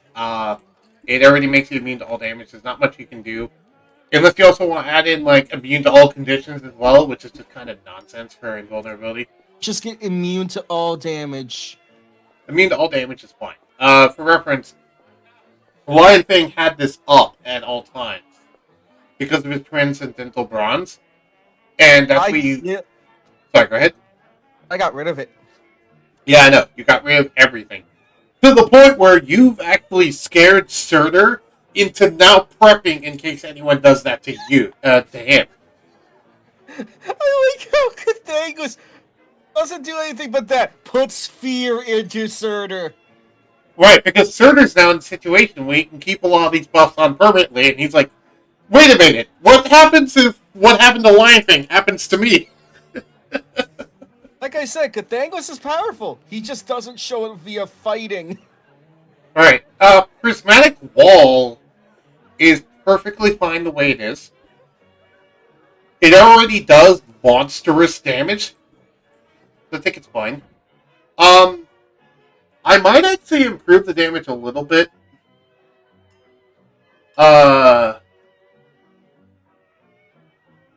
I'll wait for you to get done with imprisonment before I give you before I do this, but yeah, I want your opinion. Sorry, go ahead. A specific reason why imprisonment has so many gems. For balance, I don't know.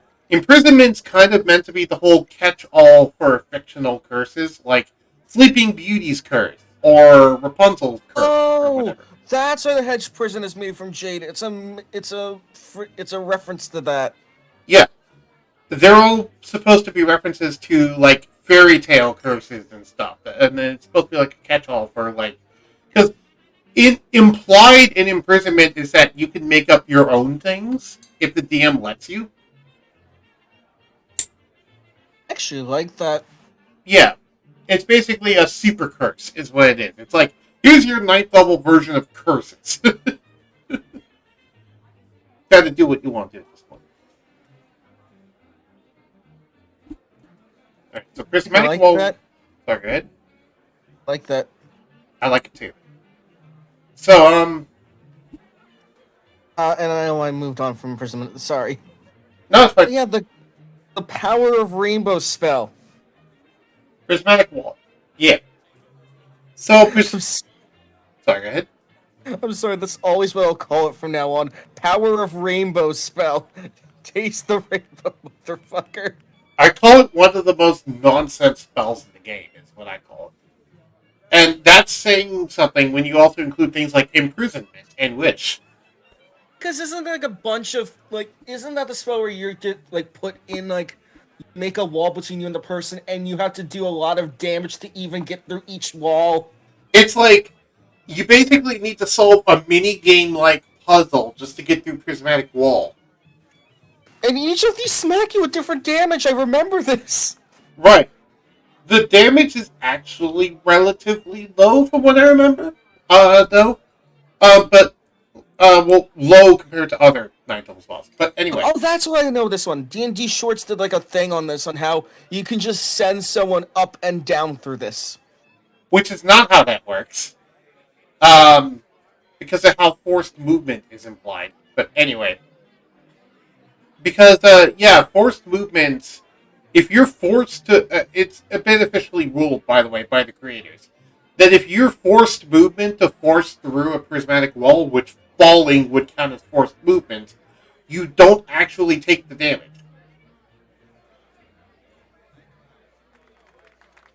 What I remember.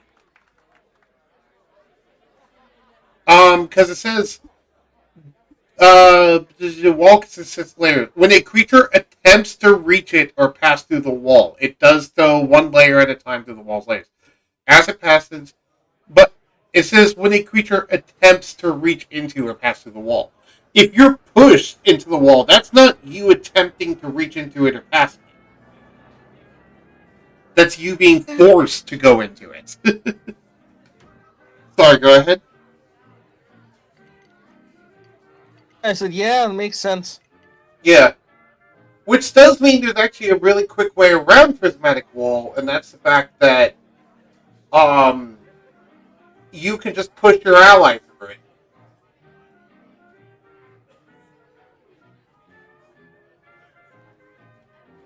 Which is kind of a dumb thing, but, you know, we could change it here. We could change it here if we want to.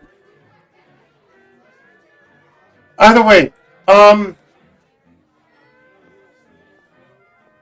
feel that it has a little bit of too many dumb loopholes in it. And this should actually be tuned up. But what do you think, based off of what you've read from the spell? I mean, I personally saw as stop it. I personally saw as very overpowered. In one way, it's very overpowered. On the other hand, look at Glacier, look at Meteor Swarm. The 30d6, 30d6. And I did add Glacier because I think I did tell you. I'm sure at one point there was a 9th level ice spell, and I found it.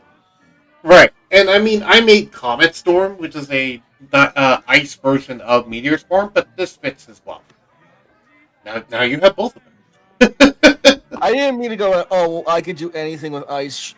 I just want to say, like, I want to see and prove myself if I was right. Right. So, yeah, this is just weird. Once a layer is destroyed, it remains so for the duration. Anti-magic field has no effect on it. That's one of the notable things. Prismatic Wall even works in dead magic zones. Hey, what is it made of that could do that? Magic. But somehow it's just immune to the effects of anti-magic. How does it do that? I don't know. It's a 9th level spell. I don't know. The wall sheds bright light out to a range of 100 feet and a dim light out to a range of additional 100 feet. This will light up an entire fucking battlefield. 90%. 90 foot long, 30 feet high, 1 inch thick. It's only 1 inch thick, which gets me. So the only thing I think we need to change here, though, is that the wall consists of 7 layers, each with a different color. When a creature is pushed into instead of changing to when a creature attempts to reach into or pass through, I said when a creature comes into contact with a layer, it does so when a creature comes into contact with the wall, it does so 1 layer at a time through all the wall's layers. So that way, it includes forced movement at that point. So that way, you can actually do all those weird combos, like causing reverse gravity and stuff. The most notable thing about Prismatic Wall, by the way, is it does not require concentration.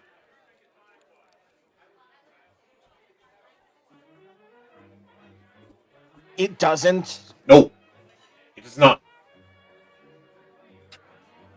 That is powerful. Oh yeah, but it's a 9th level spell, so that kind of makes sense. But still,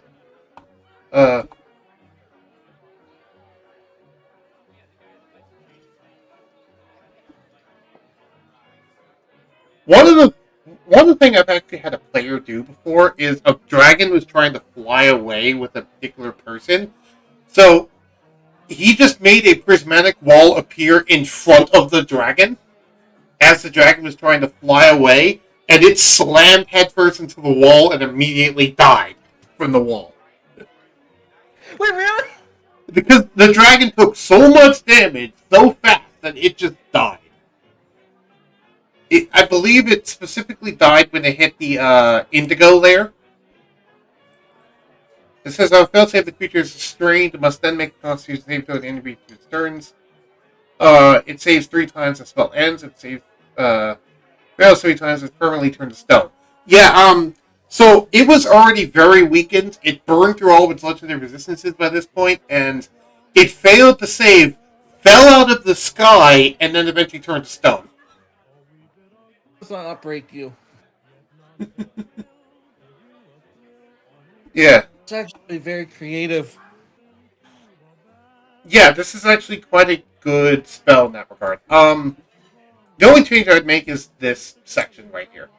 The section where it talks about a creature having to go through. That way you can't do the whole push through nonsense. Also, it's important to know, by the way, that you and creatures you designate within the time you cast a spell are near the helm. They could be near the spell without harm. However, any creatures that you don't designate that try to move within 20 feet of it must make a con save and become blinded for 1 minute. Because of how bright it is. It blinds creatures within 20 feet of it. We're literally showing the power of rainbows. Yeah. I've also... You want to know what's the dumbest use I've ever seen someone do with this thing? I'm curious. They put it into the sky to emit light in a very large distance and basically just use it as a light source. That's a powerful-ass light source! Right. They just put it arbitrarily somewhere in the sky to light up a battlefield. Not light up a battlefield, light up an area. I was like, do you really want to use a 9th level spell slot for lighting up an area? And they said, did I stutter? I went, okay! Use Prismatic Wall, make it there, and then... There's so much better spells for this! Yeah, he specifically laid it flat, so that it was, quote, it was 90 feet long, 30 feet high. So it was like a 90 foot by 30 foot rectangle in the sky that was emitting bright light downwards within 100 feet of any of its edges, and dim light for additional 100 feet. Sorry, go ahead. Basically have the sun. Yeah, he basically made a portable sun. And it worked. It worked well in a lot of ways. I do want to add in one more thing, though, here. I want to, in addition to changing this, I also want to add in that the bright lights that is emitted from the spell counts as sun. For the purpose of attacking vampires. Not just for attacking vampires. For the purposes of shadow dragons for the purposes of things like shadows in general. Oh. For the purposes of things, you get what I mean? Yes, I do. Also, you know what I just realized? Hmm? This can do cold damage. Mm. Meaning, should this be in Water Soul? I was about to ask. Oh no, Cathanglass gets a once-a-day prismatic wall. I mean, technically, this does all of the damage types except Earth. So that means all of the souls except Earth would qualify for this. And even then, I'd argue Earth does because of the petrification effect. Goddamn, Bug! You put an image in my head of a water elemental just going by the power of rainbows. I have had that before, where a fire... Well, I just had the image in my head of a fire elemental running away from the party. The party saying, "Get back here!" And he goes, "No, fuck you!" And casts Prismatic Wall behind him. He's like, "Get through that!" And he just goes away. You're not chasing the elemental through that. Are you going to really try? I don't want to fuck with the... That's silly. Yeah. Okay, so I'm going to change Prismatic Wall then a bit. So let me go ahead and... Where'd the thing go? Where did Accusations Incorporated come... Oh. Acquisitions Incorporated. It was literally like, when did that module come in here? I'm like, oh wait, I see it. Yeah, that module came in on Christmas, if you remember. Because my parents Did you bought it also for get me. the Icewind, I think? Sorry, go ahead. Isn't that also the one where you got Icewind Dale or something? It's not where I got Icewind Dale. It's where I got Eberron. Oh. Yeah. Prismatic Wall changes. Oh wait, is there another one? Oh no, Ravenous Void is already a spell there.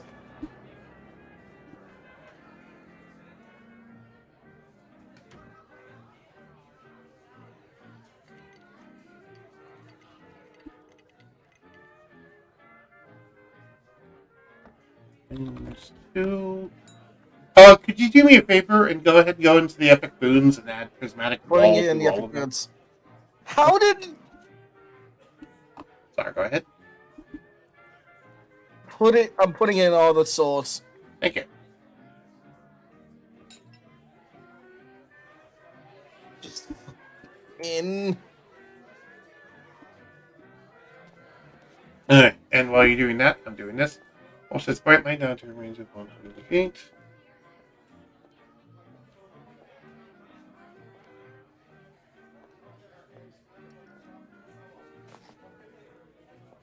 Everything now has Prismatic Wall?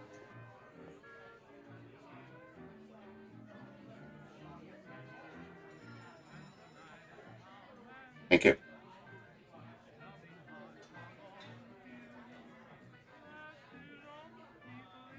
Okay, anyway, so the wall should bright light out to a range of 100 feet, then my additional 100 feet.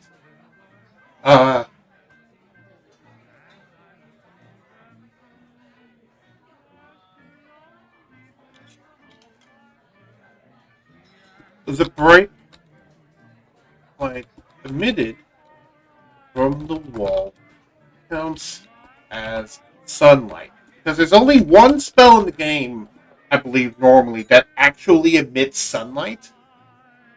And it's actually very notable. I think it's literally a spell called Sunlight. So, if we add this to Prismatic Wall, that is game-changing for a lot of encounters. So true. Because how many things have sunlight sensitivity? It's a lot of creatures. Yep, a lot of creatures have sunlight sensitivity. That's Meaning- cool. That's a lot of... Go ahead. Dracula just said it. That's a lot of creatures. And then there's responses. And a lot of races. Yeah. So now, if any of those creatures or races are within 100 feet of this wall, and also aren't friendly to you, they're just getting blasted with sunlight sensitivity now. Jeez, that sounds powerful. It's powerful, but it's a 9th level spell. It should be powerful. Become blinded for 1 minute. So...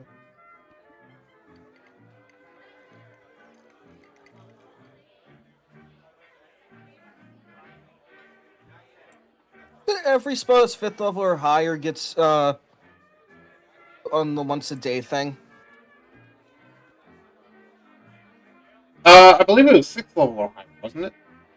Okay. Yeah, it was 6th level or higher. You get Just 5th level spell. Oh, also, don't forget to add Haboob to the Earth. Oh no, Sculpture. that's what I was just doing. That's what I was asking. Yeah. I believe the cutoff point is 5th level is the end of the you can cast as much as you want these spells. Yay, Earth Souls get a lot of 9th level. Earth Souls get a lot of powerful spells. This means that the corresponding elementals are really fucking strong. Which does mean, consequently, Moon Druid is really strong, because it could become an elemental. But if you remember, I did make the nerf to where you can't cast spells as an elemental when you're transformed into it from Moon Druid. Right. Unless you have the 1/18th level ability of Druid. Because there is the 1/18th level ability of Druid that lets you cast spells in Wild Shape. Which would then let you access it. By that point, it's 18th level, so it's fine. To me. You know what I mean? Makes the elemental things. That also makes the elemental summoning items that Cathanglass has more powerful. Yes. It honestly means that those summoning items should probably be bumped up in a rarity. Up to very rare instead of rare. Yeah. Would you like to do that? That would... The hard part there would be finding it in the rare magic table, removing it from there, and then adding it to the very rare magic table. That would be the hard part. Because that'd just be a lot of searching. And I don't know if you want to do that right now. I don't really want to do that right now myself. It's not a big deal. Oh god, they added so much more schlock when it comes to the tables. Yep. The wall, just a 1 layer at a time. Do all the wall layers as a creature or object. Oh, that also means I have to add it into the spell list, like the spells.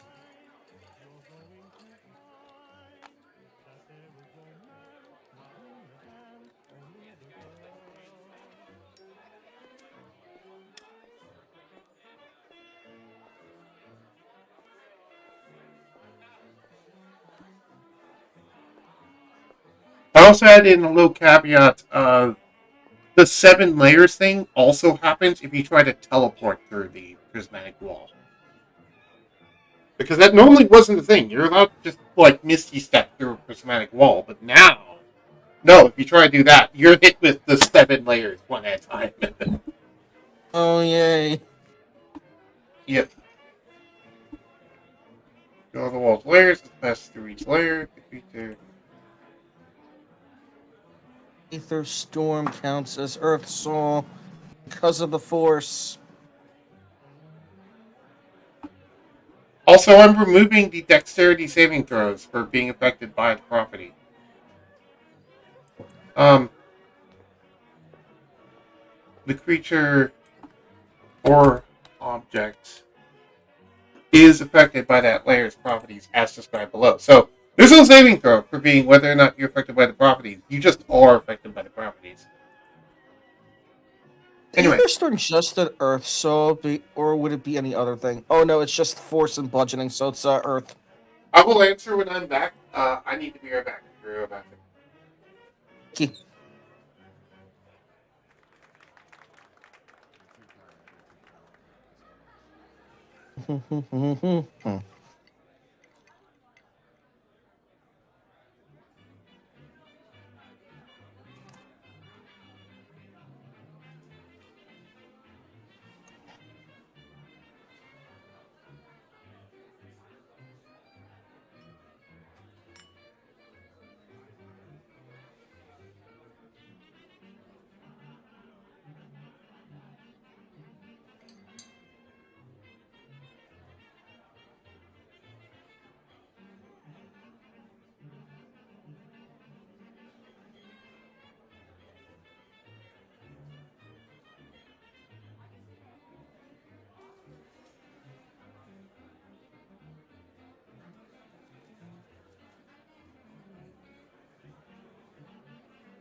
Oh, why am I in that?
Is there anything? Hey, back. Welcome back. Thank you. So, I finished the changes to Prismatic Wall. Could you read the new thing I had to stealth and see what your opinion is? Where would it be? References spells. It's the note at the top. Oh, thank you. Yeah, you're welcome. Wall sheds bright light out to a range of 100 feet and dim light out to a range of another 100 feet. You and any... That first section is what it was before, and then in this section says, this has been changed to. Oh, I'm sorry. The wall sheds bright light a range of 100 feet and dim light to 100 feet. Bright light emanated from the wall counts as sunlight. You and creatures you designate at the time you cast this... Oh. I just add a little thing there so people aren't confused. Sorry. Sorry. Fine. You and any creatures you designate at the time to cast this spell can pass through the remain near the wall without harm. Okay, so that's good. Yeah, you like these changes? I like the fact that you cannot just accidentally yourself into taking all that damage. Yeah, you can't just well, you can accidentally yourself into taking the damage, but you can't push someone through it to avoid them taking the damage. It's like, oh no, I tripped. This was forced movement. I went through. No, that's not how that works. Not anymore. Okay. Anyway, keep going. There's another thing changed. A creature that can see the wall moves within 20 feet of it. Starts its turn there. The creature must succeed on a con saving throw or become blinded for 1 minute. That's in the regular version, yes. The wall consists of 7 layers, each a different color. When a creature or object enters the same space of the wall and attempts to teleport past the wall, it does so 1 layer at a time through all the wall's layers. As it passes or reaches through each layer, creature or object is affected by the layer's properties as described below. So you can't plane shift past this. You can't plane shift past this, and there's no saving throw for not being affected. I removed the saving throw because there used to be a dex save involved. That actually is good. I was about to say, Zokurai, for example, can just cheese it by plane shifting. Like, no, you can't. Nope, because if you try to plane shift well, you can plane shift, because plane shifting specifically sends you to a different plane, but you can't teleport through it. What if you plane shift behind it? If you plane shift out of your current dimension to, like, say, the Land of Fire, and then you plane shift from the Land of Fire behind it, that would work. Okay. That's I know how Zokurai would try doing that. If he thinks of it. It's whether or not he's creative enough to think of that. Why am I the most creative one going, okay, I go here and then I go here? You're not the most creative one. That's actually Surtur. You're second though. You're the second most creative one here. You know what? Surtur is the most. Surtur deserves that title. Yeah, he has been the catalyst to a lot of the random bullshit we went on. And I want to talk about a little something that's slightly spoilers on stream. Surtur and I have made some really interesting plans last night. As we realized, you know all of his like contingency stuff and glyph of warding and catapults and all that sort of stuff that he loves to do?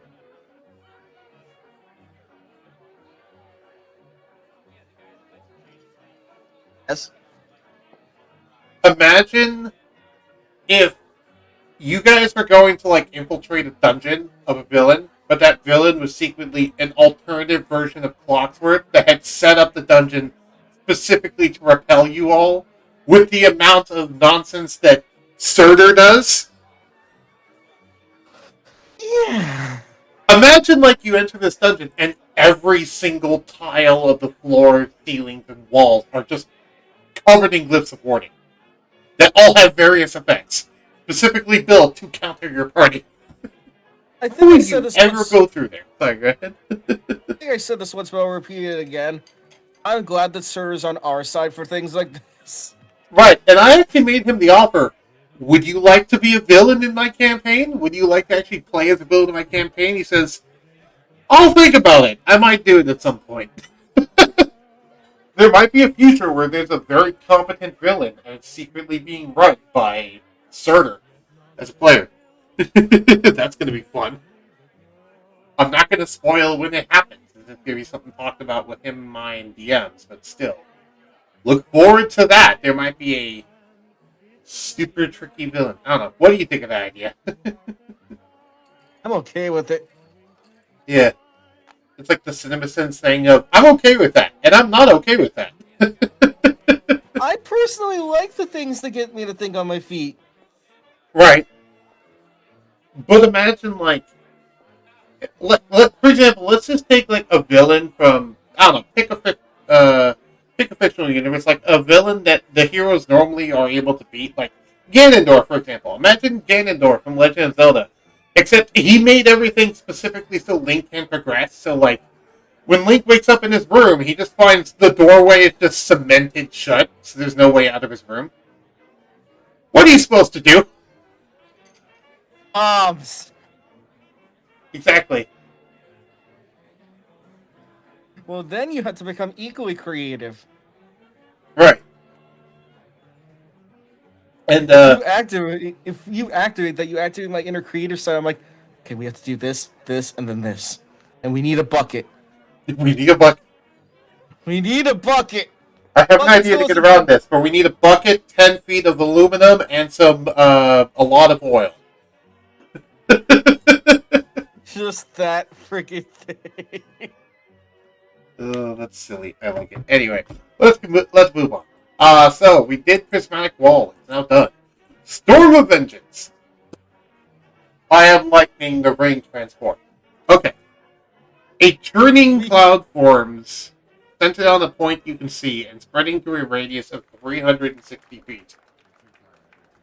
Lightning flashes in the area, thunder boom, and strong winds roar. Each creature enters under the cloud, no more than 5,000 feet beneath the cloud. When it appears, must make a Constitution saving throw. On a fail save, they take 2d6 thunder damage and become deafened for 5 minutes. Each round you maintain concentration on the spell, the storm produces different effects on the turn.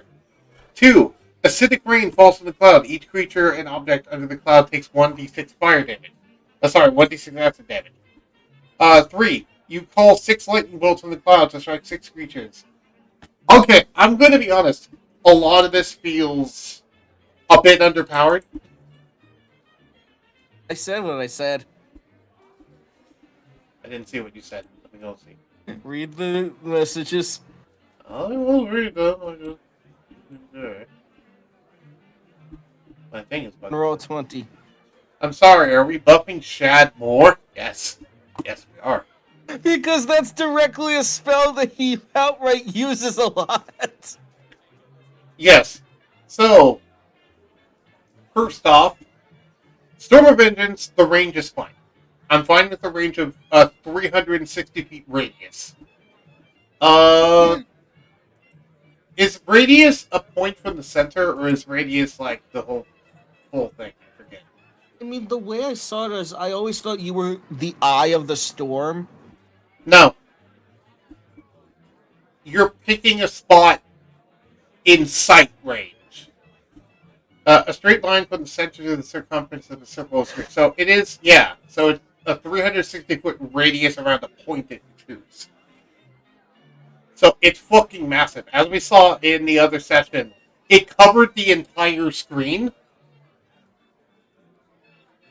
So the range is fine. However, one thing I would change is I would make it no longer concentration, and instead it just lasts a minute and you get all the effects. Meaning, unlike what happened with Shad, he can't willingly turn it off now, is what I want to do. Oh. You just have to feature all of the things.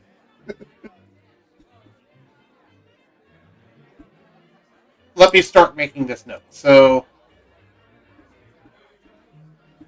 come on.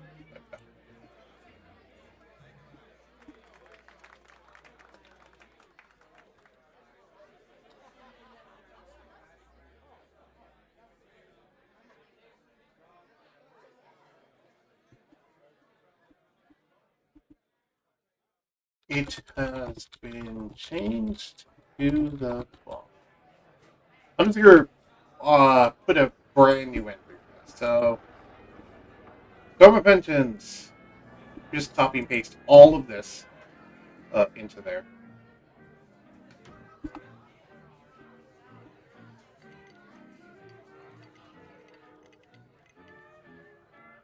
Storm of Vengeance, one action, verbal somatic. We'll just change the duration to 1 minute. No longer concentration up to 1 minute. A churning storm cloud forms centered on a point you can see, inspiring to raise 360 feet. Lightning flashes in the area, thunder booms, and strong winds roar. Each creature under the cloud, no more than 4,000 feet, when it views, must take a constitution saving throw. On failed save, the creature takes 2d6 thunder damage and becomes deafened. I feel that initial thing, 2d6 thunder damage seems a little low, I'm going to be honest. For a 9th level spell. Do you think it should be up to like 4d6? Because I get the point of why it's only 2d6, because you can potentially hit so many people at once. I think 4d6 would be interesting. 4d6 is better. Being deafened for 5 minutes is fine. Each round... I'm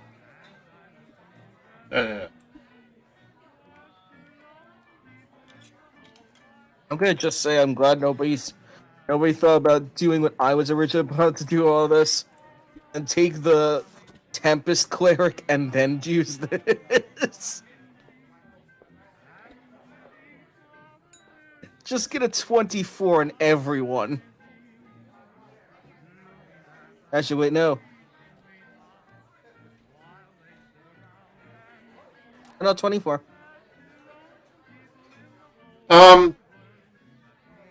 Each round... At the start of each of your turns...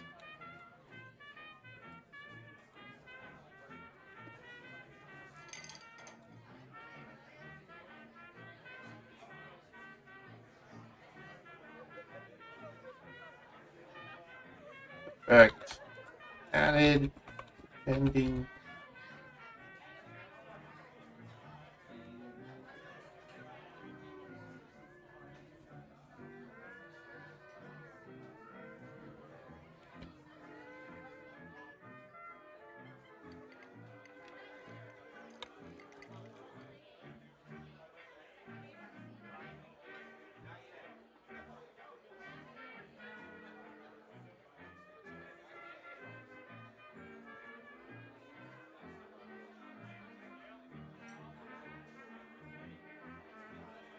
I'm also adding in another major change. So, At the start of, I've changed how it triggers. It says at the start of each of your turns, the effect triggers again, with the additional effect added depending on how many rounds have happened since the initial casting.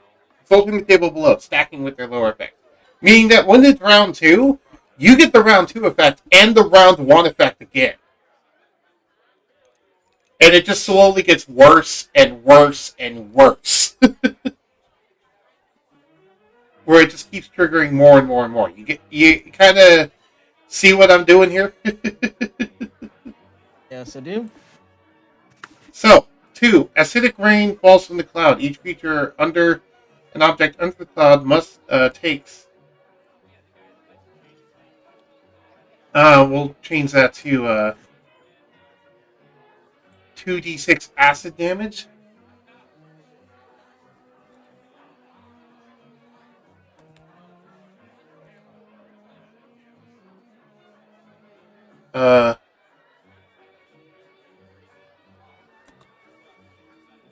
Bro. Okay.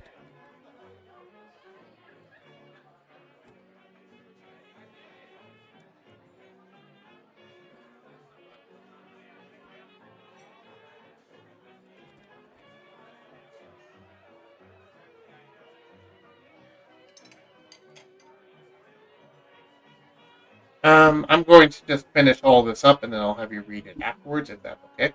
Mm-hmm. That's yeah. Perfectly fine.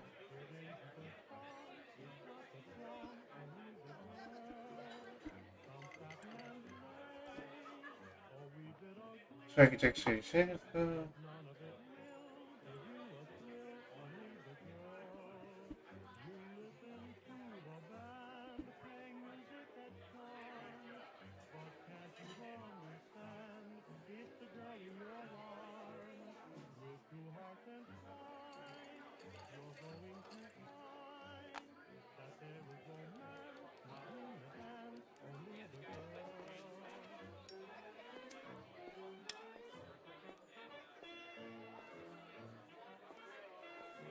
Alright, and then the final one, which I haven't actually read the final effect of it in a while.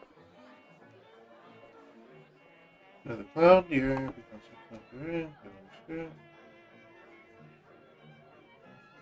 yes.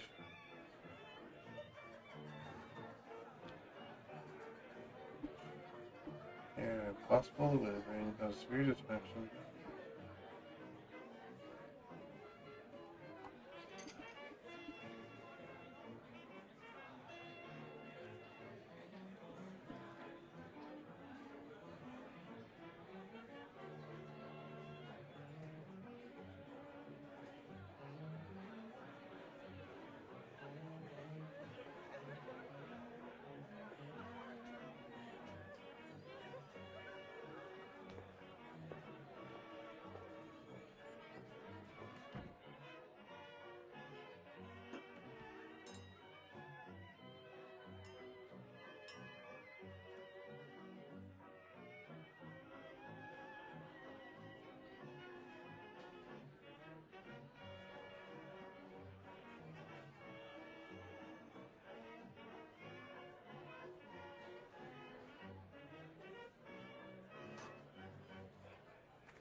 Okay, so I have changed it, and it's now quite a bit stronger, but also quite a bit more dangerous. For I wish. sorry, go ahead. I was going to say I wish you luck for when Timeline 2 does this, but oh, and also if it also has more drawbacks, that explains the higher power. Yeah, it has drawbacks in the fact that you can't shut it off once it's started. Oh god, no! I feel sorry for Shadow. He's just like, I'm gonna do this. I can't stop it, and now everything is gone. Right. Oh right, I forgot it's thunder damage, not even lightning. Yep.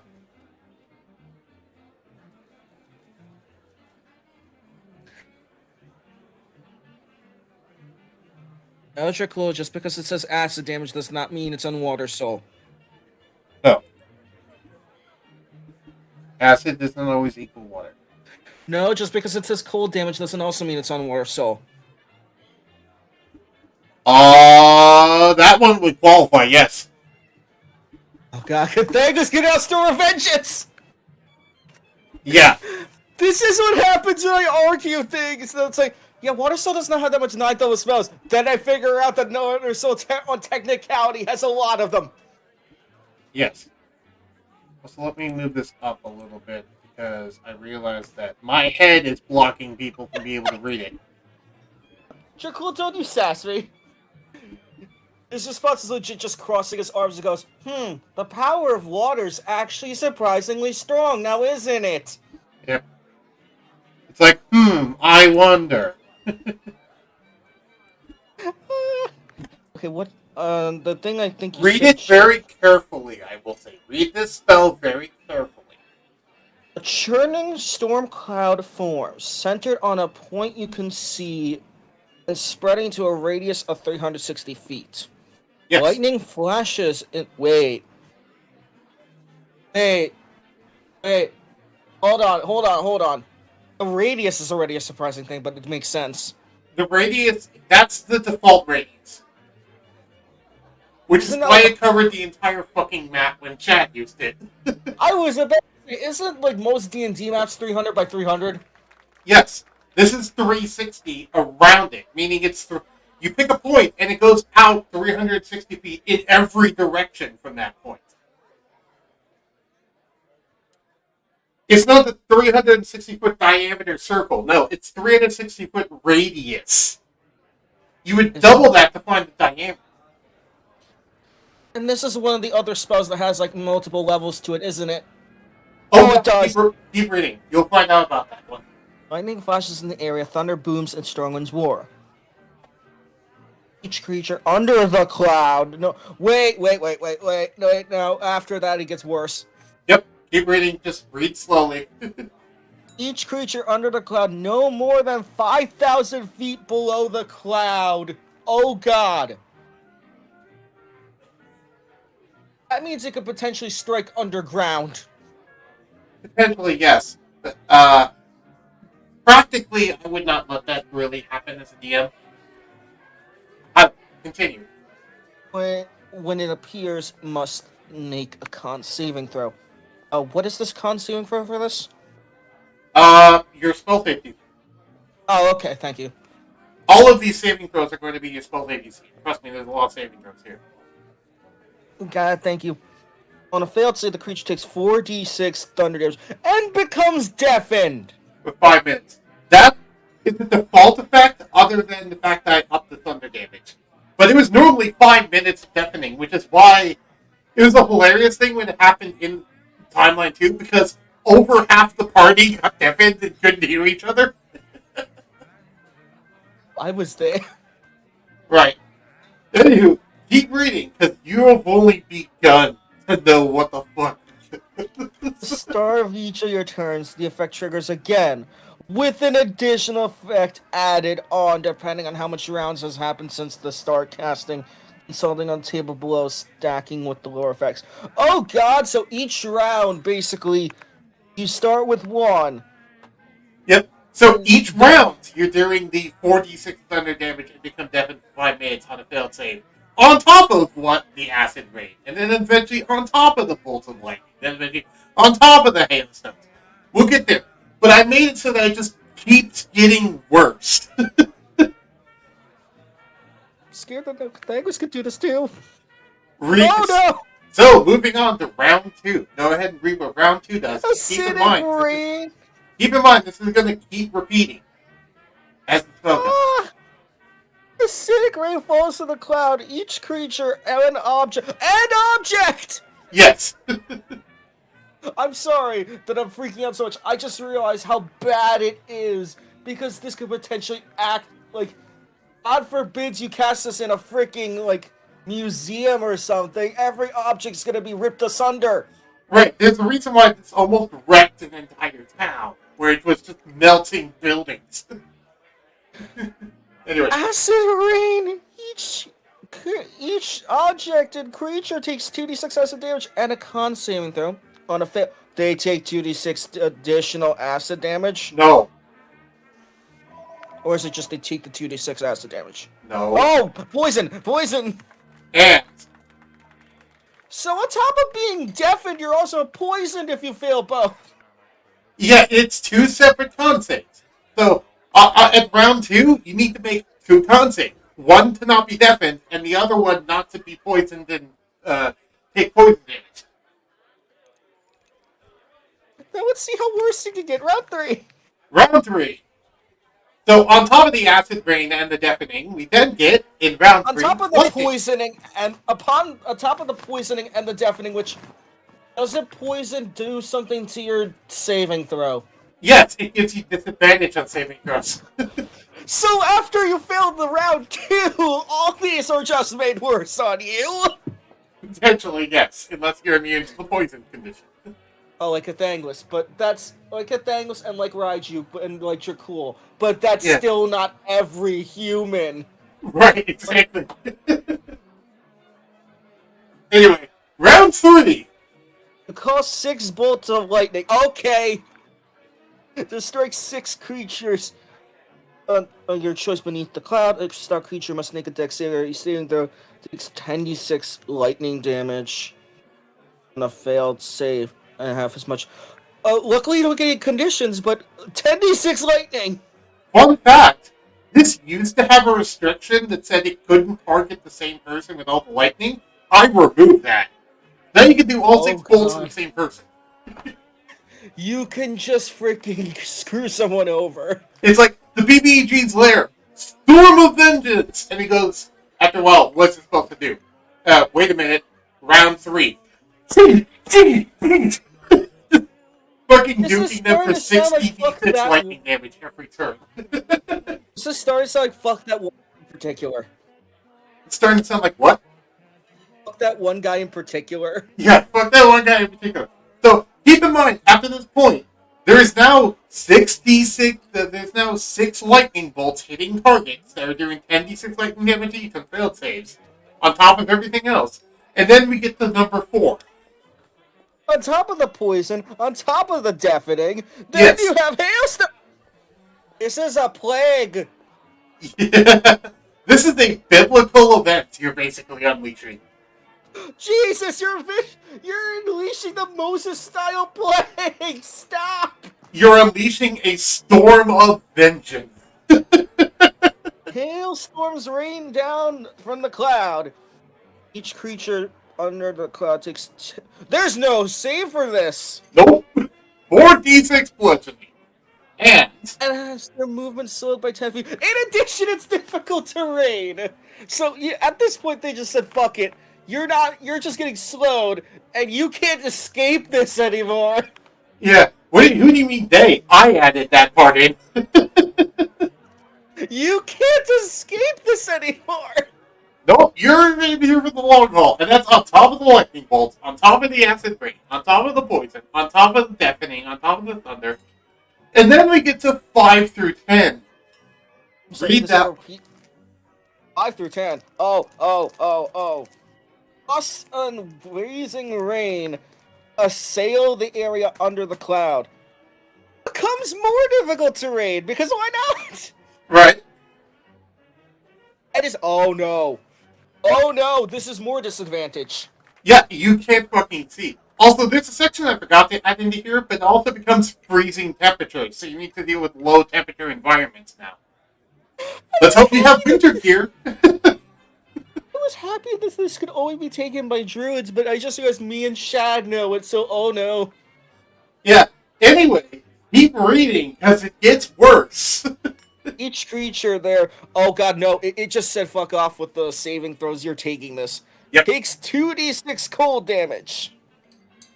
Yep. Ranged weapon attacks in this area are impossible! Yeah, because of how strong the winds are. They'll talk about it. So, does that even... Oh, wait, no, I'm gonna read on before Read I ask on. the question. Wind and rain count as severe distractions. The purpose of maintaining concentration on the spells. There we go! Yep. Finally, gusts of wind, strong wind, ranging from 20 to 50 miles per hour. Okay, so this... If there's any spells you have up that, need wind to get rid of it, it takes that away. Okay. Yep. Automatically. Oh. And it automatically disperses fogs, mists, and similar Phenomenon. I can't. Do. Phenomenon. Phenomena. In an area, whether mundane or magical. Oh. Yep. Magical. As well as.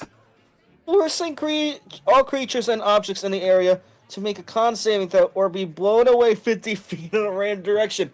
Oh no! Wee! This doesn't say like you can't knock them into like a pit trap or something. Right, and read the final line. The damage from this effect increases by 2d6 for each round beyond the 5th. So you have all this, and at the end you'll have 10d6 cold damage. On top of the hailstorms, on top of the lightning, on top of the acid, on top of the poison, on top of the thunder damage. You're just screwed! What is surviving 10 rounds of this? The only one that could survive, and I'm going to be honest, is Cathanglass, who has immunity to all this except thunder. This is basically an anti-army attack. I feel like this is something Cathanglass will save until there's an actual need to use it. Right. This would also be amazing in ship-to-ship combat. Yes, I'm going to store a vengeance to ship. What? You heard me. Alright. Storm clouds ahead. That ain't no storm cloud, laddie. That's a storm of vengeance. Evasive maneuvers.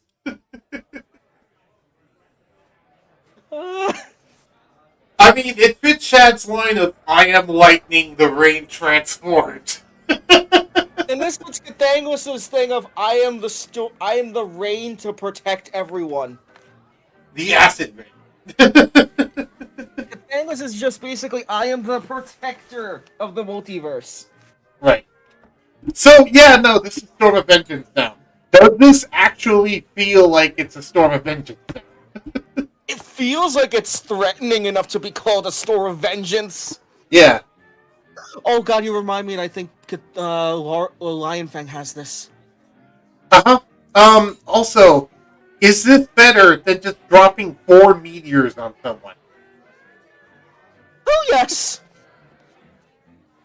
I mean, 4 meteors that also have a larger range.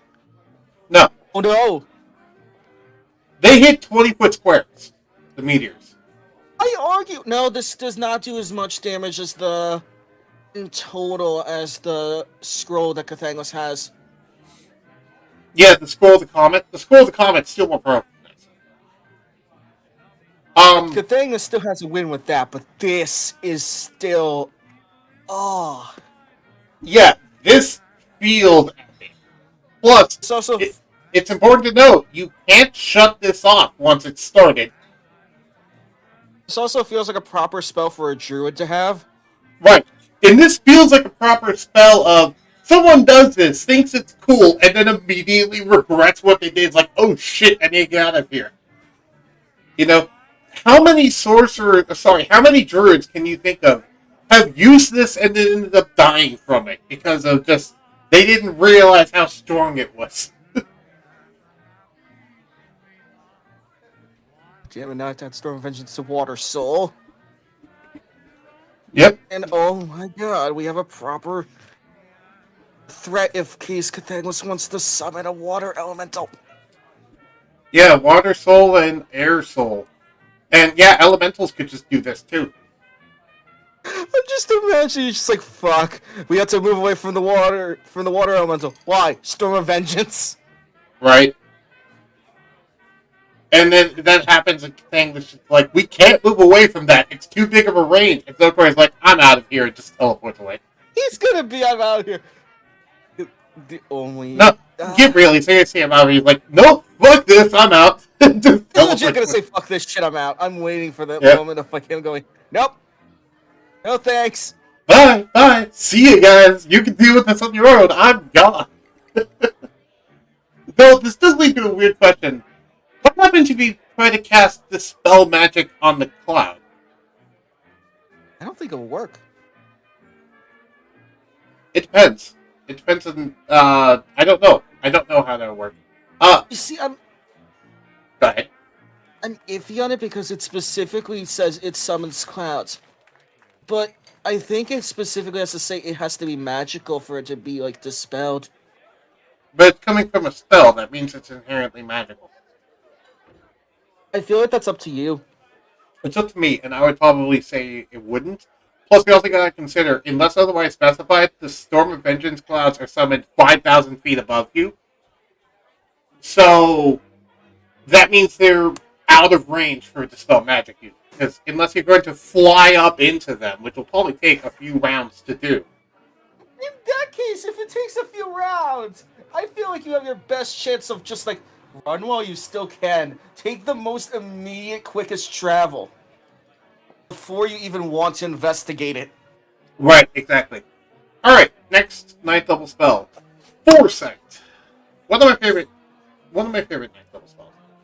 One of the most unique ones, in my opinion. It's also one that I feel doesn't really need to be changed. Because it says, you touch a willing creature, I'll go ahead and read it out for the who doesn't know it. So, Foresight, 9th level divination spell. Casting time, 1 minute. Range, touch. Duration, 8 hours. You touch a willing creature and bestow a limited ability to see into the immediate future. For the duration, the target can't be surprised. Target can't be surprised. Has advantage on attack rolls, ability checks, and saving throws.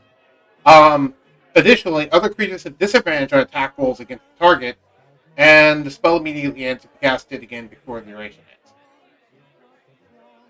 So you have advantage on all attack rolls, ability checks, and saving throws, as well as you can't be surprised, and opponents have disadvantage on attack rolls against you. It also lasts for 8 hours, without concentration. Meaning, basically, the only way to get rid of this is if someone dispel magics you, which Cathanglass did. Yes. Yes. Yeah. The only thing I think should be changed is I think the casting time should be 1 action instead of a minute. Yeah, I always thought it was weird that it was not a minute, like 1 action. So I'm good. Because the way it's talked about is you touch them. That's just an action. Why would that be a minute?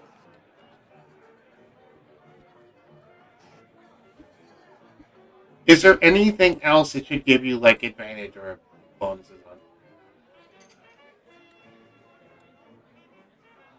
I mean, besides giving enemies disadvantage to attack you, Yeah.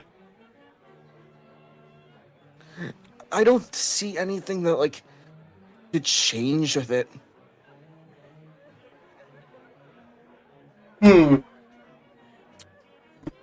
The only other thing I could add is maybe like you can see invisible creatures or something because you can know that they're there because of your foresight. So it gives you true sight. Kind of. Yeah. Also, but okay. Let me look at spell True Seeing. Because there is a spell called True Seeing. I'm sorry, I forgot that there's a spell for that. I think it's not 9th level though. I'm pretty sure. Yeah, it's 6th level. Gives you 120 feet of true sight. So basically, it's True Seeing Plus is what Foresight is now. Because it gives you the effect of the True Seeing spell, which is a 6th level spell, but it does that while also having an 8-hour duration and giving you all the other benefits of Foresight, which I think is fun. That makes it more powerful. And it doesn't change Lion Fang at all because of the fact that Lion Fang already has True Sight because he's a dragon. Cathanglass has true sight because of the... Oh yeah, because of the mask. Yeah. Which, I haven't brought this up much for you guys, but also lets you just see ghosts. Even without the mask, Cathanglass could see ghosts because of the Astro Dragon side of him. Yes. Mass Heal. This is a cool spell. It's not used much, though. Casting time, 1 action, range 60 feet, verbal and thematic, duration instantaneous, it's only pickupable by clerics. A flood of healing energy flows from you into injured creatures around you. You restore up to 700 hit points, divided as you choose amongst any number of creatures that you can see within range. Creatures healed by this spell are also cured of all diseases and any effect that makes them blind or deafened. This spell has no effect on undead or constructs.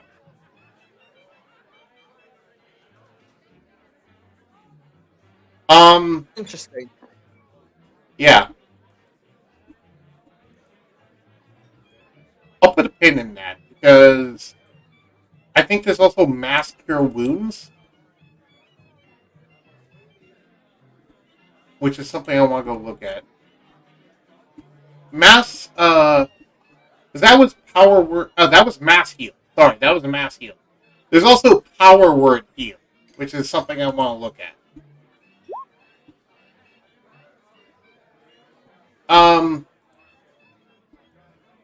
Both of them are 9th level spells. Do you notice the big difference between power word heal and mass heal? Isn't one like a specific HP? Mass heal is a specific HP, yes, it's 700. Whereas power word heal just makes one target regain all hit points, as well as removing charmed, frightened, paralyzed, and stunned conditions, letting them no longer be prone, and it has no effect on their contract. So, like, you can just touch one person and bring them to full HP with power word heal.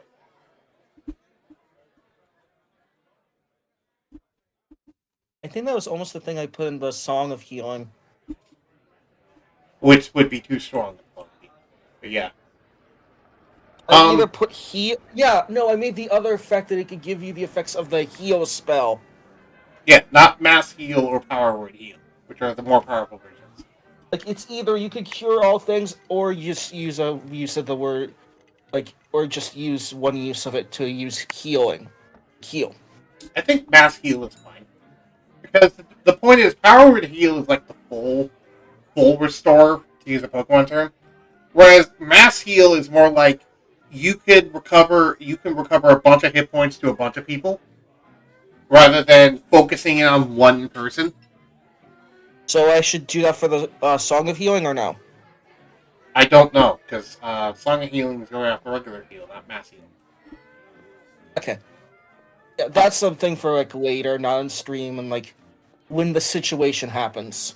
It can happen. It'll happen when it happens. I'm not worried about it right now. Ravenous Void, which is only a Graviturgy wizard spell. Yeah, Ravenous Void is actually an interesting spell that I saw.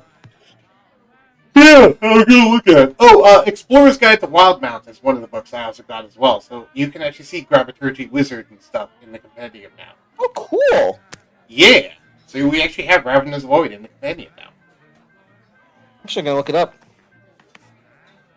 R-A-V. No. Grav. I just typed in Void. No, not Grave Domain. Yeah. There it is, Graviturgy. Ah, you were looking at Grav. Yeah. I was just interested. Yeah. What's the image they use for it? I actually haven't looked at that.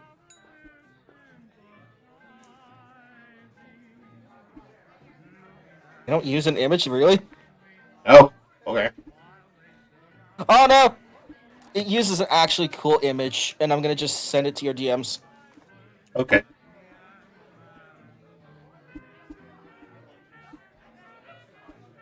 That's pretty cool, yeah.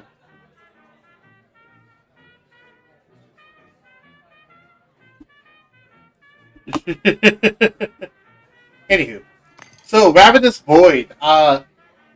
Casting time, 1 action, range 1,000 feet. Verbal somatic material components, a small 9-pointed star made of iron is the material component.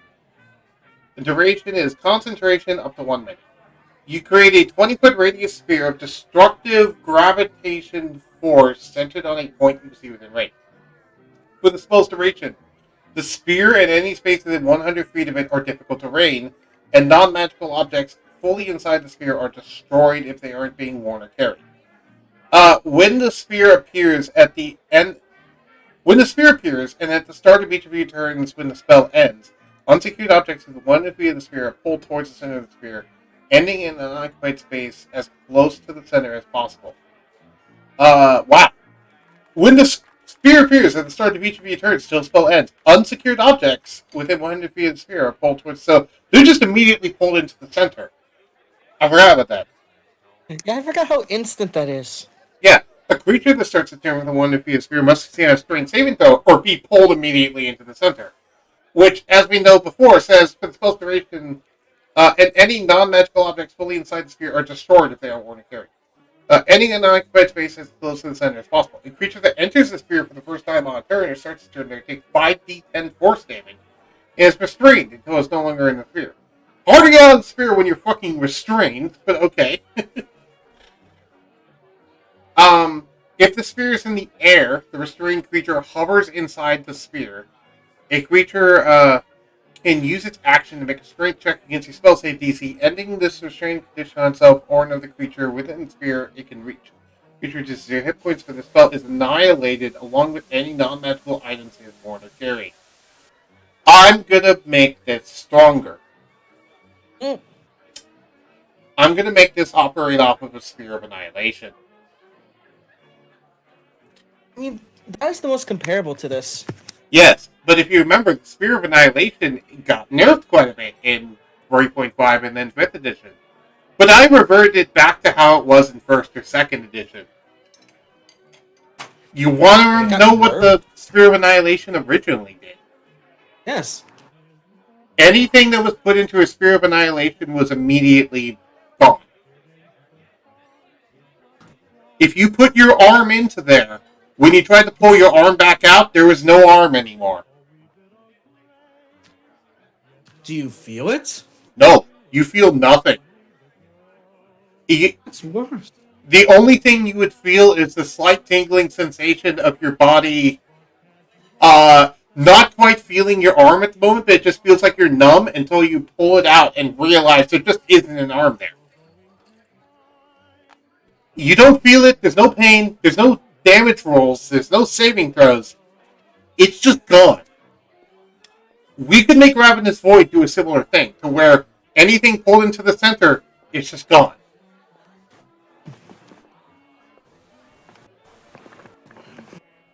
Thoughts on this?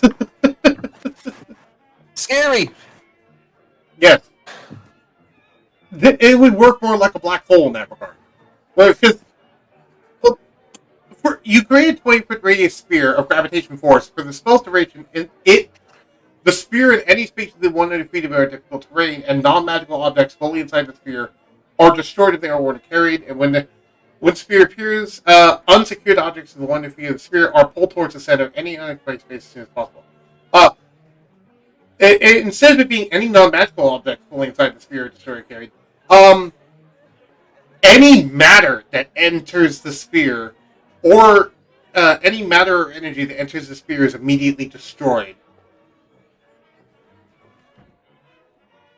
Irregardless of anything. So, if you're pulled in, you're just gone.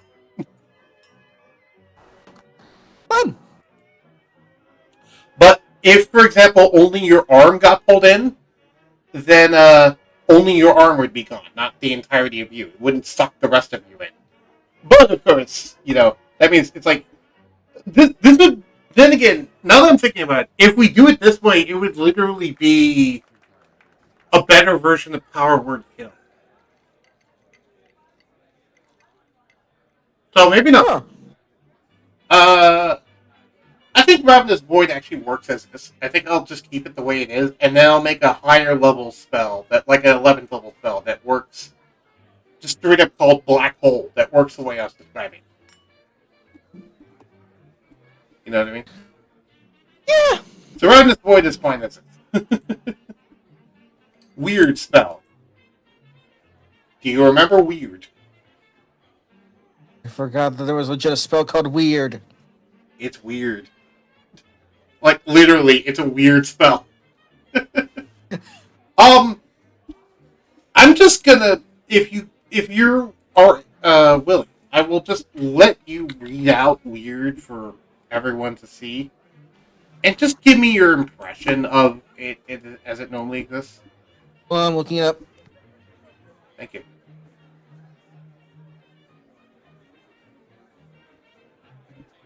Oh, this is weird!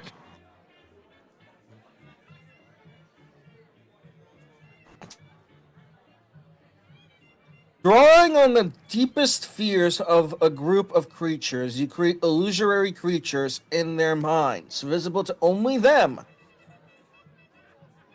Visible only to them. Each creature in a 30-foot radius sphere, centered on a point of your choice within range, must make a wisdom saving throw. On a failed save, a creature becomes frightened for the duration.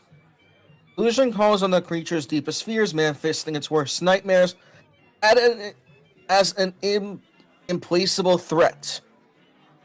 At Implacable end, threat. Yeah, implacable. Sorry. it's fine. At the end of each of the frightened creature's turns, it must succeed on a wisdom saving throw, or takes 40 psychic damage. Yeah. A successful save, the spell ends for the creature. Okay, so it's much more stronger than I thought. I thought it just took the flat 40-10 psychic damage and that's it. No, it continues. Yeah, it does a lot more than that. It's a 9th level spell. At that point, you'll have very high spell save DC. Yes. This is like the effect that a eldritch deity would just emanate naturally, is what this spell kind of is replicating. Like, Makes it's sense like why if you were two to look at Caster, for example, this is like the effect you would have happen to you in D&D, basically. With the exception of, this doesn't cause madness. Which, honestly, I'm almost wondering, should we add in a madness effect on here? I think so. I Um, think if you fail like a couple times, I think you will have to take a level of madness. A level of madness. You gain a madness. yeah, so the way I'm thinking is where it says each creature sent to the point must make a wisdom saving throw. On a failed save, a creature becomes frightened for the duration. The illusion calls on the creature's deep fear, manifesting a playable threat. At the end of each of the frightened creature's turns, it must succeed on a wisdom saving throw and take 4d10 psychic damage. And roll a d6. Consult the madness table for what is rolled. And then, if you roll 1 through 3, it's short-term madness. If you roll 5 or 6, it's long-term madness. If you roll 6, it's permanent madness. On a d6 roll, which is what the madness table is, by the way. On with madness. Yeah. When was the last time you looked at the madness tables, by the way? What was the last mini session? Were you eating food? Sorry, I was eating rice. That's fine. I just found it kind of funny. When was the last mini session? The last mini session was last Tuesday. Not last Tuesday. Tuesday. Okay. So Tuesday. Yeah. For Sortu, it was a traumatic experience. For you, it was Tuesday. It's Tuesday. Sorry. I had to do the M. Bison line. I love that line. Yes. Okay, if you look up Madness in the Compendium, and just click on one of them, you'll find all 3 Madness tables, and they're all full of really interesting things. Oh no, I saw the madness last time. It's amazing. Yeah. I feel bad to say I like the madness, but I do.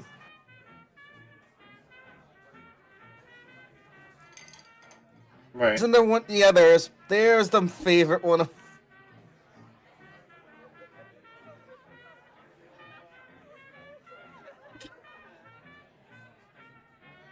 Oh.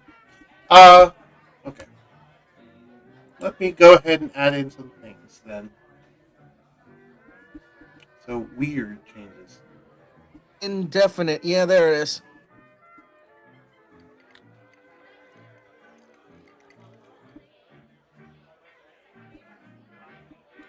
Indefinite. How do you cure indefinite madness? I believe a Greater Restoration spell can do it. Oh, okay. I don't remember. You'd have to go check Greater Restoration. Let me go check that actually. Because otherwise, there's no way to do it. Wish. Wish could. Greater Restoration. No, Greater Restoration cannot. So no, you need a Wish spell to cure Indefinite Madness.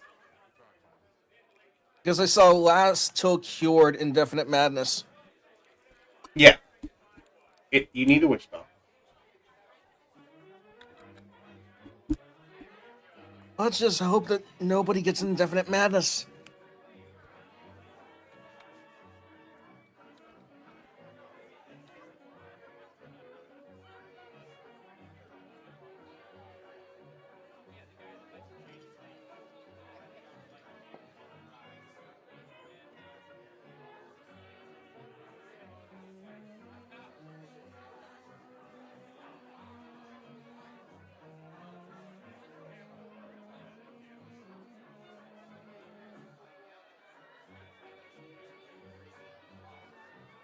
I forgot that becoming unconscious is something that's on the long-term and short-term madness table. Yep. Yes. Gotta tell you. Okay, I'm on stream. Just for reference. Okay, so you know what we're having for dinner tonight? What? Wookiee steak. Wookiee steak? What? Yeah, it's okay, but it's a little chewy. Oh, haha. Oh, that's funny. Give me your hot Okay. Oh. Then I saw a picture of Godzilla stepping on the Lego factory.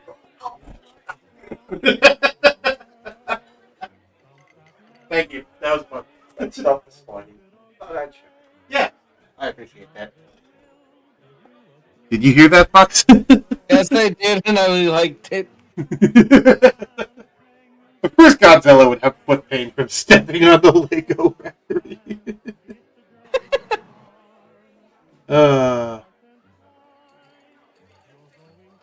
Anywho, so I'm going to just kind of rewrite weird for a second. Is what I'm currently doing. You don't have to. You can do whatever you want to.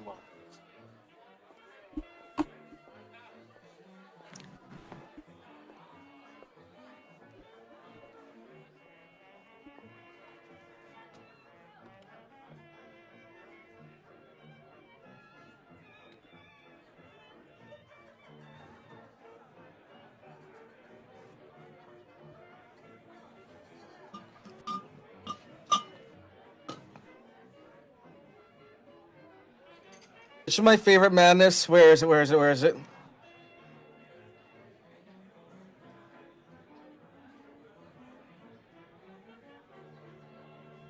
Oh, where is it?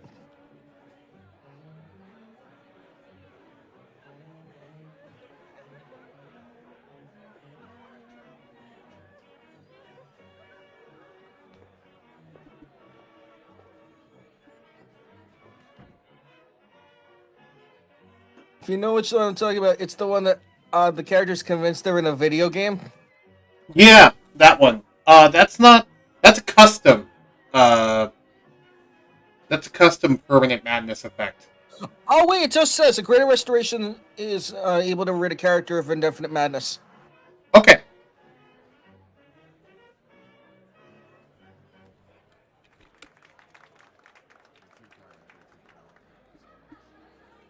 There's also more madness that's added in thanks to the freaking why am I struggling to think about this? Delirium madness. Yeah. What was that one again? What was it called then? I will have it up because I'm pretty sure I have it on. We can also add our own madness effect, by the way. There's nothing stopping us.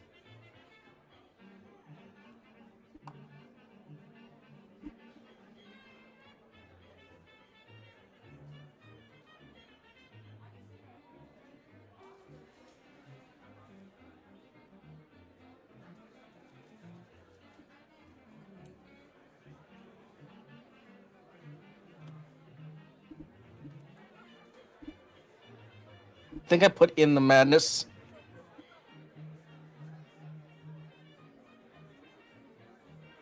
Search for it.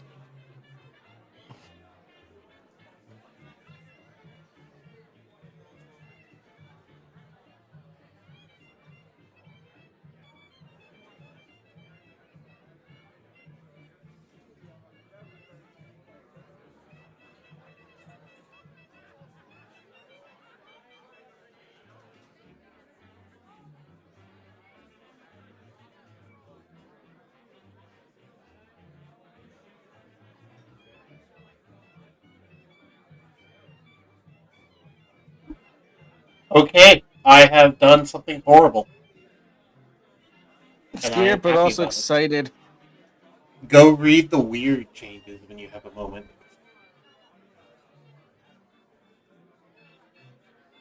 Hold on. Eh.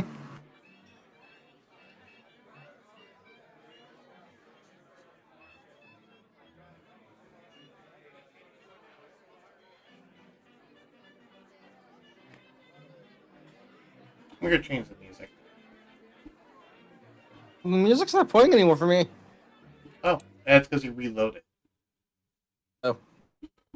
Let's change to something creepy. How's that?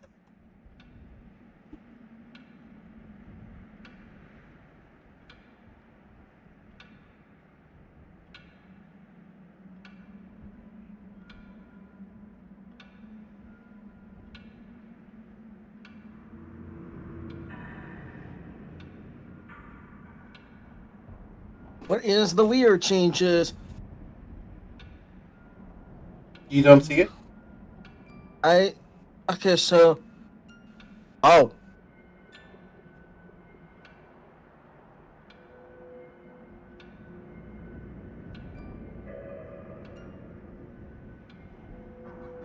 It must succeed on wisdom saving throw or take 4d10 psychic damage.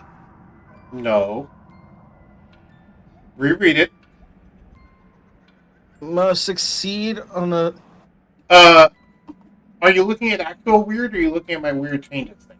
Weird changes. Where Yeah. do you want me to start? Drawing on the deepest sphere, each creature in a 30-foot sphere centered on the point within range takes 4d10 psychic and then must make a wisdom saving throw. Hey, 30-foot radius. Yeah. That was normal. So go ahead and read it out loud if you can. Each creature in a 30-foot sphere centered in a point of your choice within range takes 4d10 psychic damage and must make a wisdom saving throw.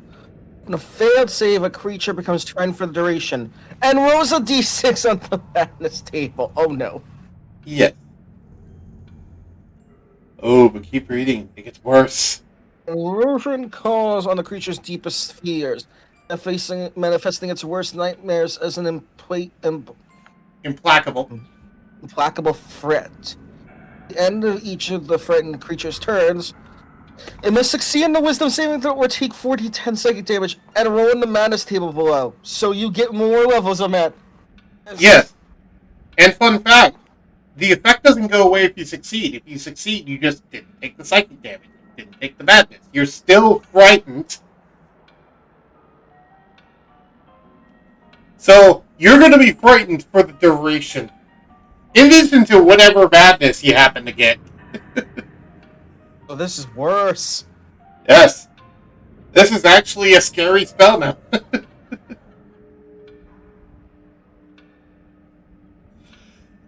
And yeah, the madness table is listed below. Thoughts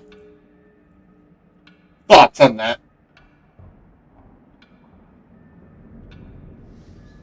I like it. Also, 1, 2, 3, 4, 5. Yeah, it fits. Yep. So yeah, if you're unlucky, you could get multiple levels of indefinite madness.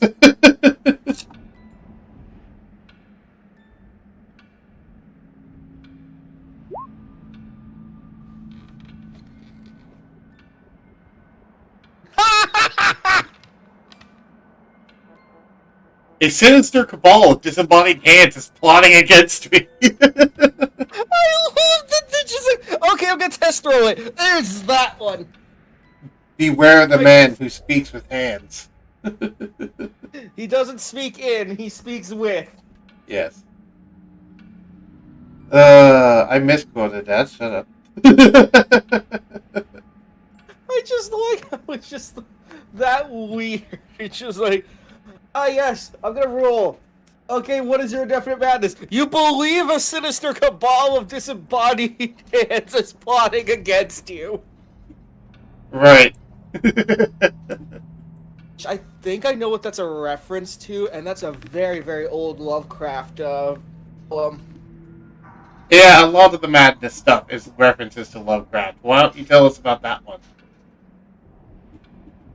That one, what is it on a Tomb? No, that's not Tomb of Agamemnon. I know the plot is literally the guy gets a treasure from a tomb, and in response, he gets cursed. And what happens in the curse is this guy's a serial killer.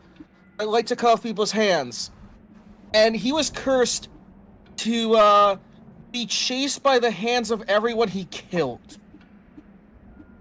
Right. Here's what They I all rolled for ended- indefinite madness.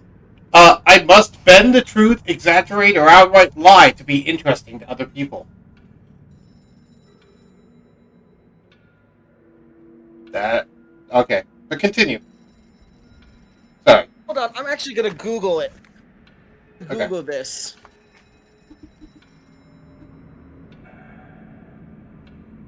It's befitting the music that's playing in the background. Is it the seventh victim?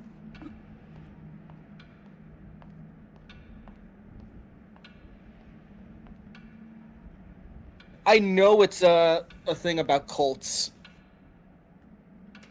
Don't drink the Kool-Aid. Yeah, there it is. I forgot what. Wait, today we choose faces. Which, yes, that's the creepiest title I've ever heard of. Yeah. Yeah, the murderer is being chased by everybody he killed's hands. And at the end, it literally ends in the most sad way. He just gives up as he becomes 120, trying to outrun them forever. He just lays down, and they just all brutally suffocate him to death. Which is horrifying. And at the end is the most terrifying quote. I have never smiled more in all my life. Ugh. My sins are on my body, and my face is now perfect. Oh, God. That is the most creepiest ending of anything. And it's just, I forgot which elder god it is, but he's just being a dick to this one guy. Yep. I've mentioned before that my favorite elder god is Astor, the king in yellow. If you did not know that. Which is the originator of the term, he who shall not be named. He did it before Voldemort did, I believe. Isn't his name actually a reference to Hastor, actually? Voldemort? Yeah, I'm pretty sure it is. I don't know, what's your opinion on the king in yellow? Like it. I also like the SCP version of it, the Hang King. It's, very interesting. Either way, this music is spinning. Let's move on to another spell. We're no longer talking about creepy things, because I think there's nothing else left to talk about with weird. Weird is fitting for, Drakenheim now that you talk about it. Yes. Mass polymorph. That's probably more. Not gonna lie, this spell's a bit underwhelming, it always has been. It operates the same way that polymorph does, but it affects 10 people. Huh. Like, each creature assumes a beast form of your choice. You can choose the same ones or different ones for each. The new form could be any beast that you've seen whose challenge rating is equal to or less than the target's. Target statistics, including mental ability scores, are replaced. Each target gains a number of temporary hit points. Two of the hit points in the new form. The temporary hit points can be replaced by temporary hit points in another form. Target versus their normal form. The creature is limited in actions performed. Yeah, this basically is just polymorph, but for 10 people. Which. You could do polymorph to do that. Not the 10 people part, but you could do the thing where each person casts polymorph. Yeah, and also, this is a 9th level spell. The highest CR creature is CR 8, and that is the T-Rex. So. I feel like it should have at least improved on the CR. No, well, it can if you have higher level, but there's no higher CR beast in the game. The highest CR beast in the entire game is a T-Rex. There's nothing stronger in the game than our beast. Oh, is that why I saw a thing for a homebrew spell that I almost talked about but didn't want to include, which is elemental polymorph? Yes. That's why there's things where it makes you polymorph into other things, because other things actually have higher versions. Whereas beasts just cap out at dinosaurs, and that's it. It's like, there's not really any super strong beast that you can turn into. Well, at least there is, but like, only up to a certain point. After a certain point, they're no longer really strong. Like, if you're a 9th level, if you have access to 9th level spells, is a T-Rex really ever a threat to you? Oh, Would turning your buddy into a T-Rex help them be any more of a threat against enemies you'd be facing as a 9th level caster? which, to be honest, let's just be honest. 9th level spellcaster, you are up against literally the most evil people in the realm. Yeah. You're up to the real shit. You can't walk into a T-Rex. T-Rexes are fodder. So, either... There's two different ways we can do this. Either one, we let this affect a different type than just beast. That's what I was about to say. Or, two, we make this affect a lot more people than just 10. I think different type is that's fair. Okay, but do hear me out for the more people. Imagine if you turned 100 people into T-Rexes. But then I argue a different thing. I cast Demiplane, or I cast any other teleportation spell against someone. And? People at that level, when you do that, have abilities to affect masses. Right. I'm sorry, I'm not trying to be a dick, I'm just being honest. Yeah, I'm just trying to think of a way to do it without just extending it to a different type than beast, because, I mean, honestly, mass polymorph is kind of a spell that I feel they didn't ever need to make. This is not a spell that needs to exist. And I thought, like, oh, hey, what if you could turn an entire army into something? That'd be cool, but, like... Make the CR on Druid style level, Moon Druid style level, and then you're okay. No, because it works, because you run into the same problem I was talking about. No, I mean for the other types of creatures you could turn into. What other types of creatures? Where the restriction, I think, is half your level? Or is it? What? I'm trying to think of how they calculate CR for Moon Druids.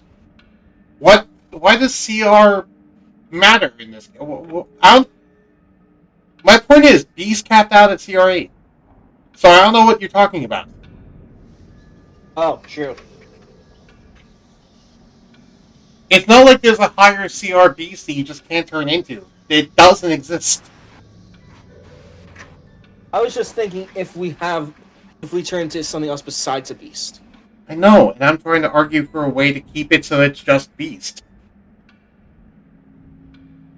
Because I don't want to make it something other than Beast. I really don't.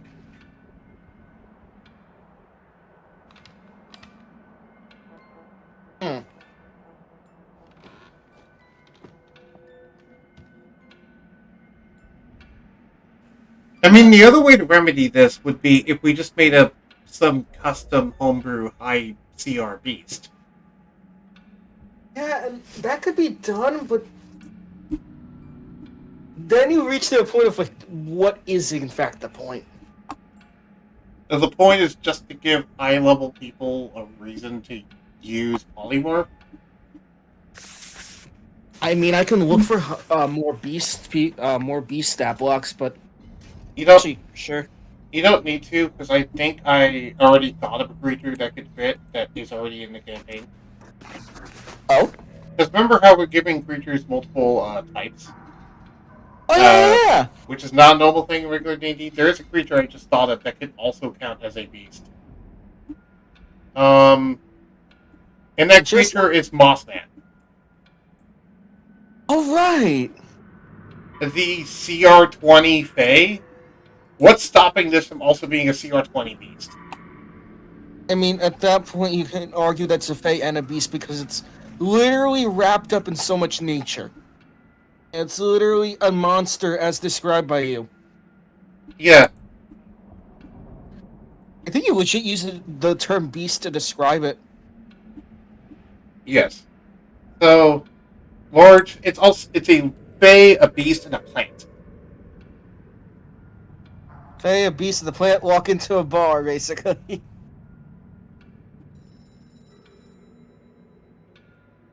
I is now upset. Also, I forgot. Also, yeah, I forgot. It's actually supposed to be sized huge, not sized large.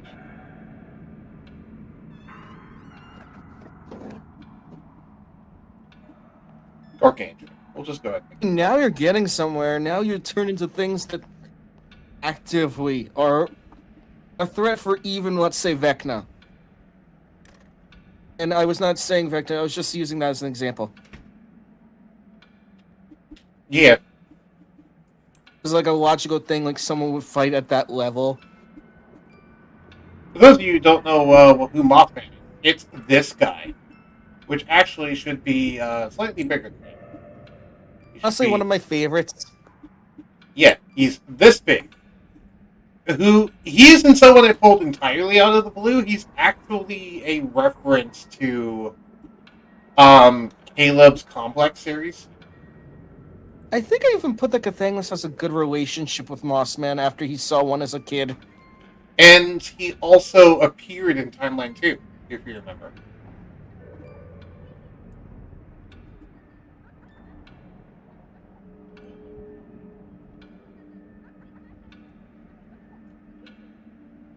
Mossman, honestly, I love.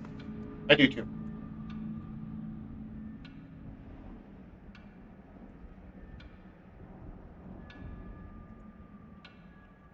Yep.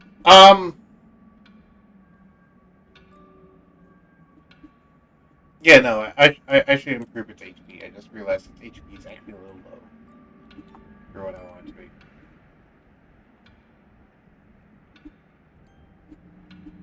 $824. Okay. That's fine. There, that's perfect.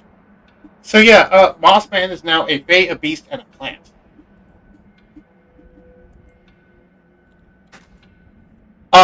Did you know, were you there, by the way, when it appeared in Timeline 2?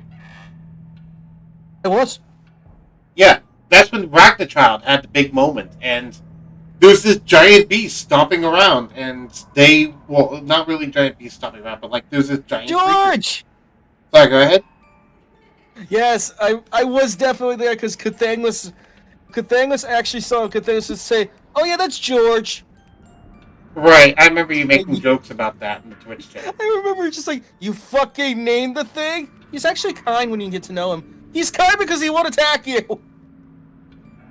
Right, and Ragnarchild, it didn't attack them because of the fact that Ragnarchild had the favor of the forest, where they were going to clear out the dwarven ruins to return to the forest. Mossman is specifically designated as the guardian of the Fae, guardian of Fae creatures and plant life, as well as nature. Basically, it's a guardian of nature. I think I told you that like that logically I would see as something like if you dwell too far in the forest, you're about to approach something dangerous, and your Fey Mossman would just come out to just like usher you out. Like, no. Right. Though it doesn't talk. It would just be staring at you in the What forest and screams? hope it scares you to run away. I thought it screams. It can scream. It has a scream thing. It wouldn't do that normally, though. What it would God, I was do... actually- I'll actually go ahead and tell you, because I already have the picture in my head. If someone's wandering too far into the forest, let's say they're like an adult or a kid or whatever, there would be a small clear... there would be a section of the forest where they'd be looking out, and all of a sudden there's just a large shadow, and you look up, and there's this giant creature, basically on all fours, similar to a gorilla, just standing there in the distance, staring at them. Doesn't make a noise, doesn't make a sound, and it doesn't disrupt any of the trees or nature that it passes through.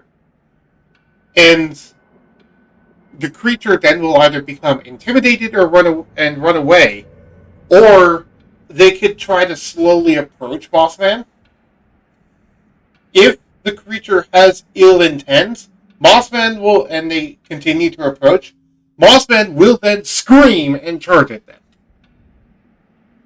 But Sorry if sorry, go ahead. I'm annoying you with any of this. I talk about when I'm interested. It's fine. You're not annoying me right now. I just want to get this particular scene out. No. However, if you're someone who is specifically does not have any ill intent towards Mossman or the forest, it will continue to not move, and you can go up and try to show respect to it by, well, like what innocent little kids would do in the forest, like where they go up and just hug it. You know what I mean? Yes. In which case, it would protect you in the forest while you're in there. Basically, it tries to keep people out that try to destroy the forest. That's misunderstood, basically. It's Swamp Thing! I remember you was talking about that Swamp Thing, basically! Kind of, yeah. Except, yeah, yes, like it does have a druids terrifying and yell and it can charge. It's also a super troll, if you remember. Oh yeah, troll and the fact that you can't burn it, I think. In the fact that it has crazy regeneration, but unlike a troll, it isn't completely stopped by fire. And the big thing about the Bossman is it has really low AC, but really high HP and regen. So it's not hard to hit at all. It won't dodge attacks or nothing. But it will just keep tanking your attacks and coming after you. It doesn't try to dodge. It doesn't have particular armor plating. You can blow chunks out of it, and it will keep coming. Because it regens, how much HP per turn? Let me look at this. No, we based off the Verdant thing. Verdant Talisman. Yeah, it's based off the Verdant Talisman, but on steroids. And the Voracious, the Versifilous form from, Witherbloom. Yeah, it regained... Go ahead. Sorry. Well, I just wanted to see what the actual number was every game. I know what it's based off. I remember. Sorry if it sounds like I'm upsetting you. I'm not trying to. Oh, no, it's okay. The Mossman recovers 12d12 hit points at the start of each turn.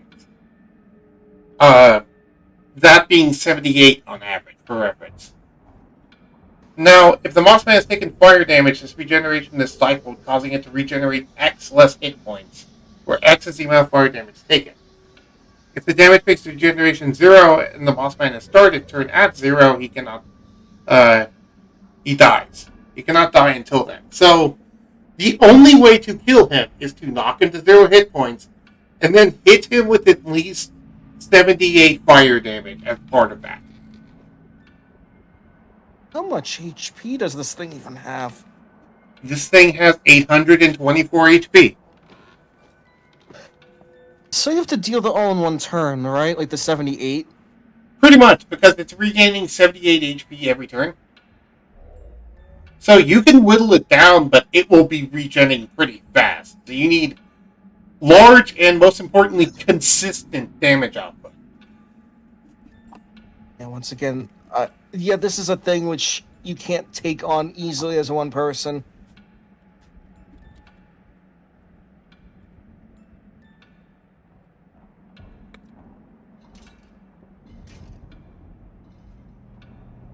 Shad just messaged me and said, "What did you change?" I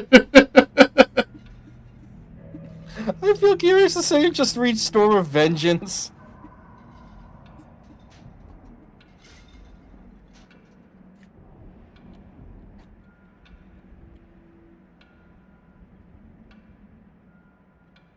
I almost... Why did I almost DM him? Okay, here's the change. A sinister cabal with disembodied head is fighting against me.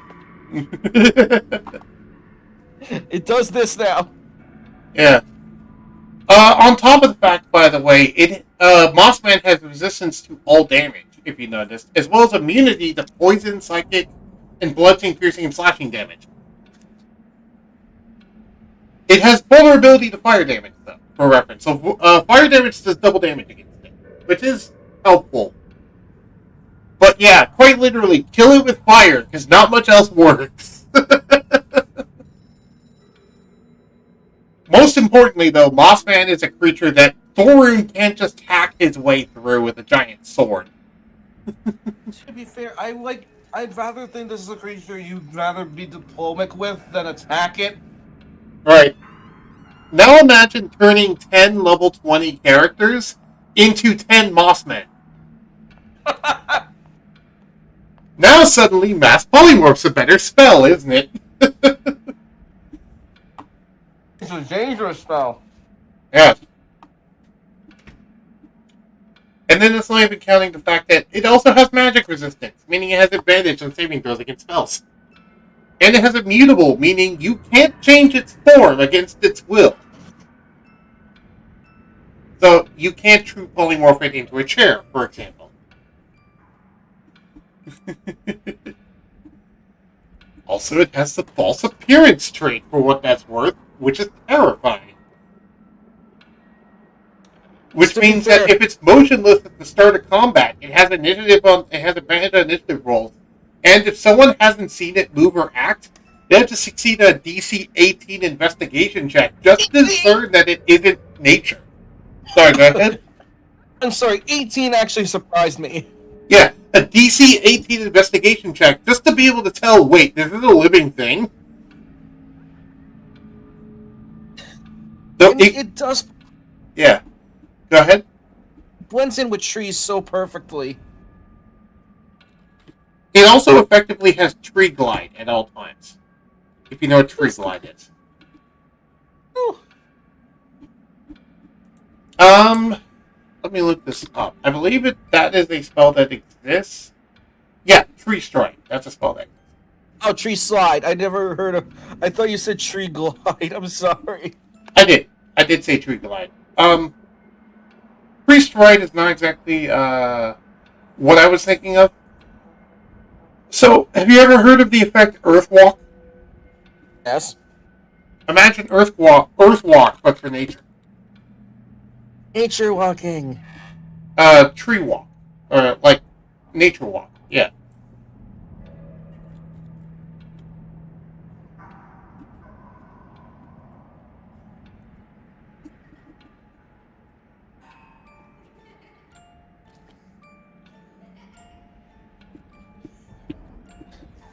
Oh god, I forgot how scary this song is.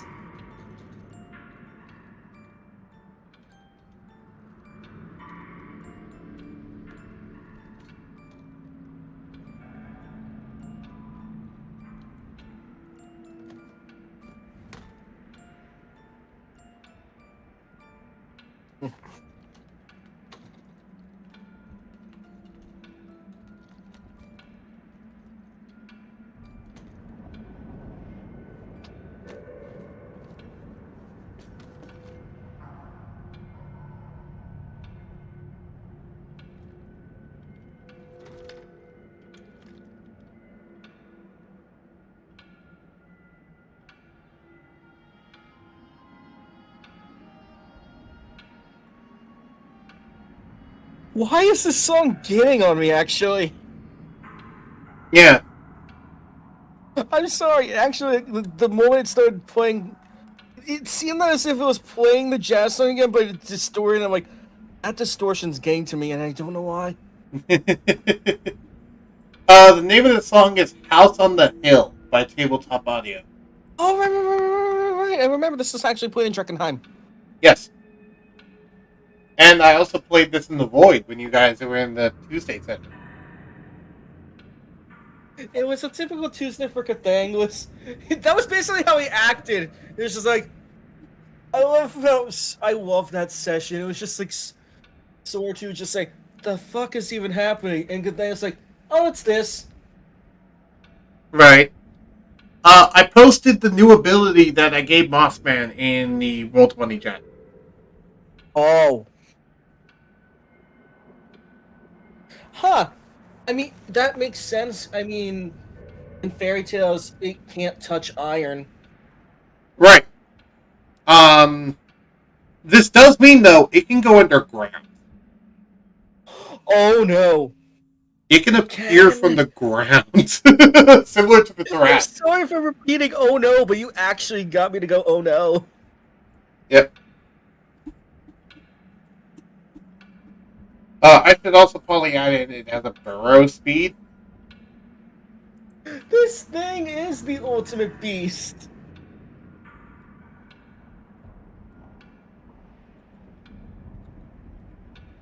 Which is even more broken when you consider mass polymorphing people into this and how powerful burrow speeds are for player characters.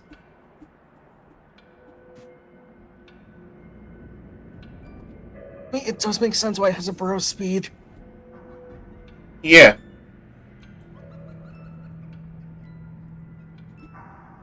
For reference on its base stats, by the way, it has a strength of 30, a dex of 16, a con of 30, an intelligence of 2, a wisdom of 11, and a charisma of 1. It has no ability to talk.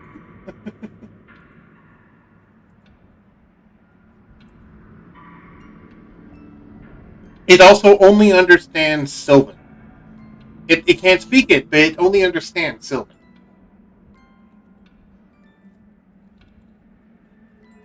Oh yeah.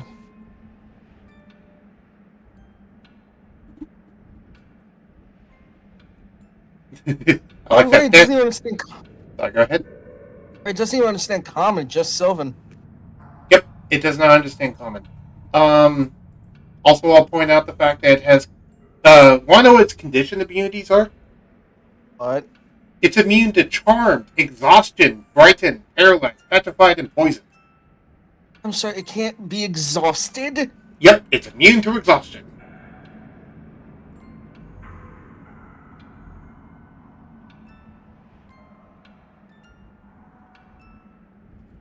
This thing will keep chasing you. It does not matter.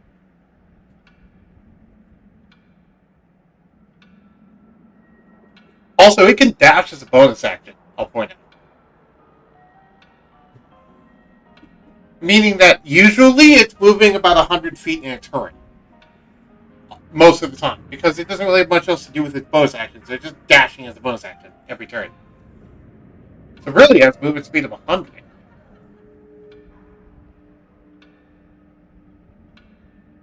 Yeah, no, that's actually a very big nightmare to see that kind of thing bolt at you. Yeah. Also, it's important to know, by the way, this thing actually has a weapon, if you forgot. It has a giant cleaver. Though, I might actually remove that, to be fair. But...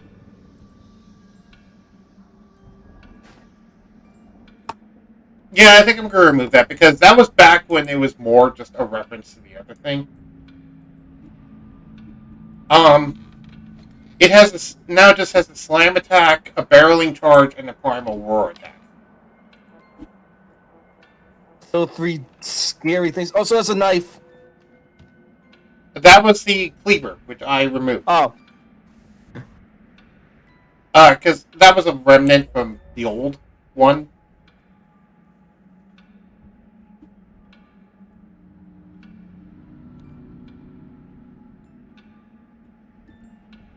just increased the slam attack. Here's what the slam attack does, by the way. This is the slam attack.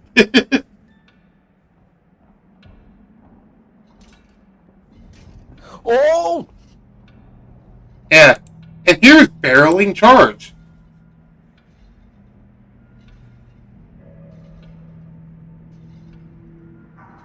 It's multi-attack, by the way. It's 2 slam attacks.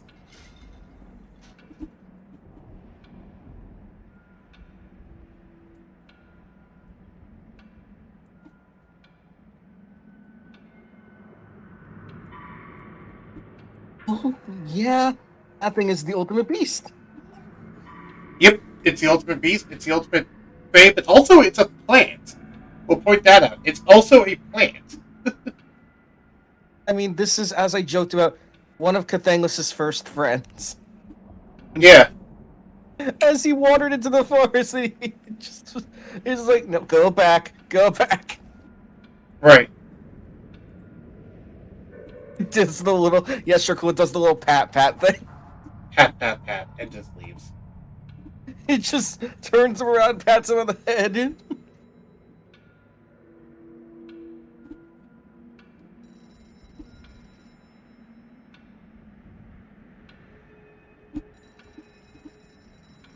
It's George. No one could be upset at George.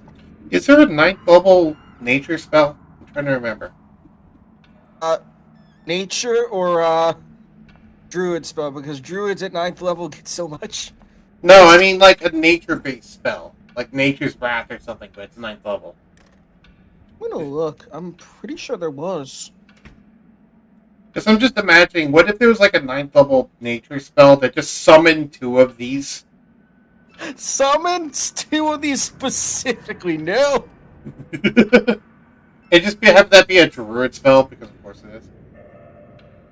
Anyway, mass polymorph with this new thing is fine, in my opinion. Notably, bards can pick up mass polymorph, like normally, without magical secrets. I'm forgetting that. Shape change!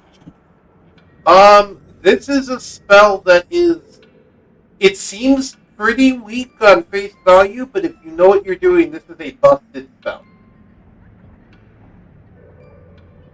The problem with it is it requires a 1,500 gold piece jade circlet, but notably it does not consume the circlet. You just need to have it. So you get to keep it after you cast the spell. Shape change is a one of the nature spells, kind of. Shape change basically gives you the metallic dragon ability of change shape. Where you assume the form of a creature for the duration. The new form could be any creature with a challenge rating equal to your level or lower. Notably, it says creature, not beast. The creature can't be a construct or an undead, and you must have seen the creature at least once. You transform into an average example of that creature, one without any class levels or the spellcasting traits. Fun fact, the any class levels part doesn't apply to dragons.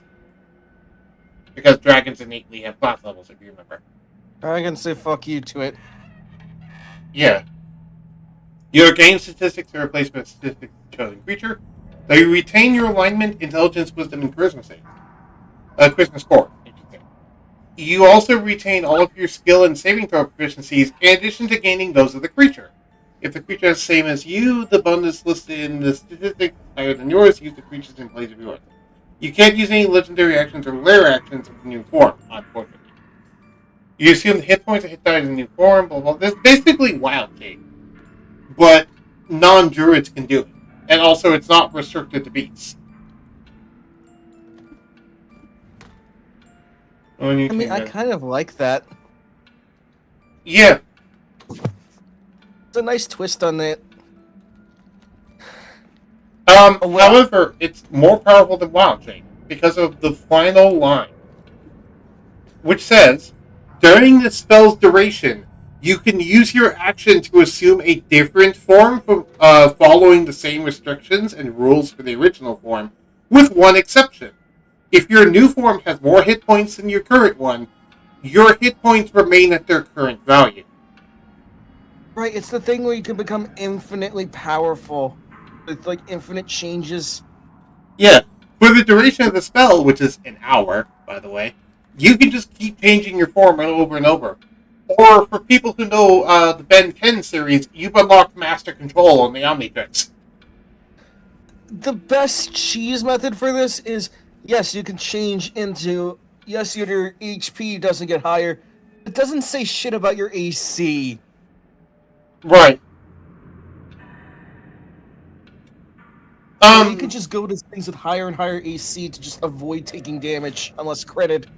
The best cheese method I can think of here is that you turn into a creature with a lot of HP, and then, you get whittled down. Then you turn into Mossman and regenerate HP, because once it says it's lower, it doesn't say you can't regenerate it. You could technicality the shit out of it. Yeah. What if you just, turn into a big creature? Oh, I'm low on health. Turn into Mossman. Regen health a bunch of times. Plus, Mothman also has the added caveat of you can't fucking die unless they kill you in a specific way. I honestly see someone actually doing this.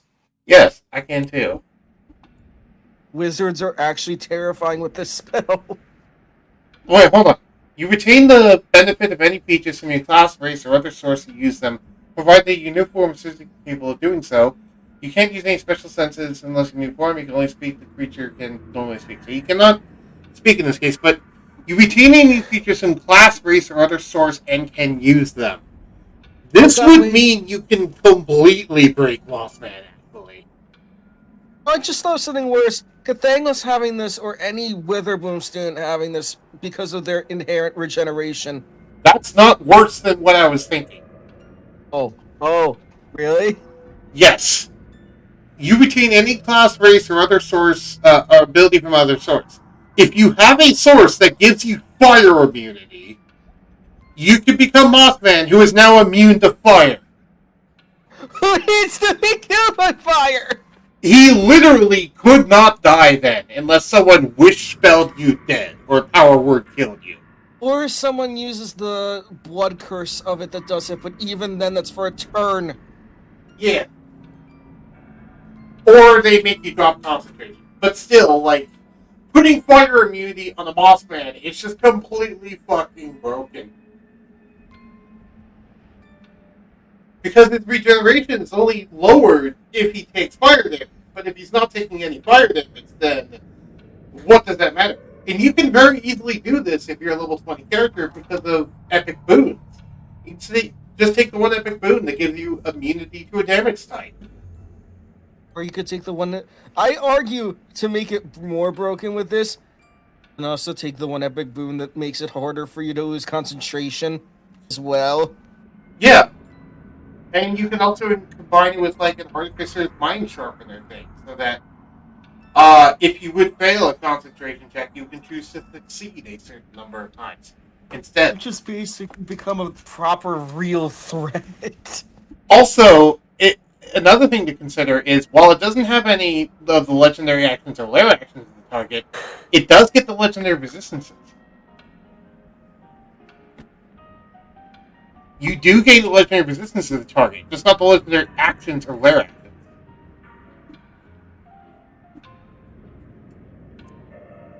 So yeah.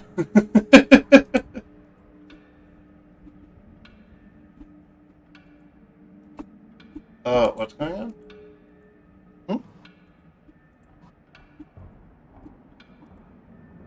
on? I'm suddenly not able to see any of the handouts. What's going on? What? What the hell happened? I didn't touch anything. Look in, journal. Let me reload my Roll20, make sure this hasn't actually happened.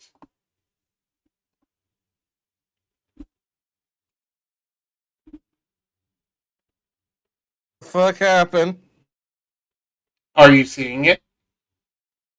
I am seeing everything being dumped in without any folders. Well, how did that happen? I didn't touch anything. I'm as flabbergasted as you are. So all of our stuff got unorganized. Why? I don't know. Now we need to fucking reorganize everything. God damn it. Damn it, I'll fix it. Are you sure you want to fix it? Oh. Did it get alphabetized and then organized to make things worse? It got dumped here and then alphabetized. Yes. Also, it includes all the stuff from Eberron and Acquisitions Incorporated. So there's some stuff here we just don't even know. Please don't tell me you're still bad. Yeah. God damn it, all the things you're working on.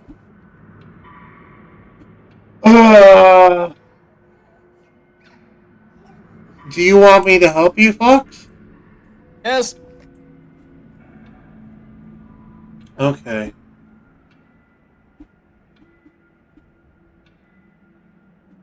I don't even know where to start. What the hell happened? How did this even happen? I don't know. I didn't cause this. It wasn't my fault. I'm not blaming you. I just got very confused. It's bad enough that it... What a way to end off the stream on, because it's nearly the end of the stream. That actually...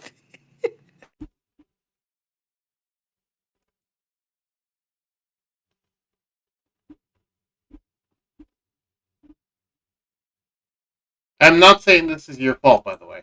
I know it's not your fault. Please tell me, please tell me, please tell me. No, no. What? I was like, please tell me there's like a way to like undo in case we accidentally did touch something. No. There's not. You just have to manually freaking move everything, it seems.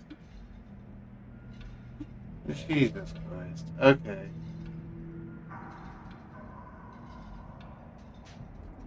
How the hell did he unload? On one saving hand, the folders are still there. The hell are you, Gearson? I'm going to delete some of the folders that we don't want. While I'm here. Generic NPCs. That is not Alexandra Mandrega.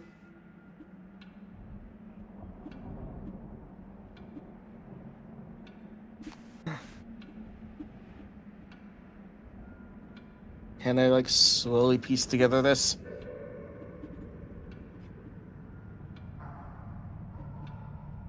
I mean, to be fair, you get to look at all the Eberron stuff and stuff, but, like, I didn't want to do it this way. I'm trying to slowly put things back into my folder. It's fine.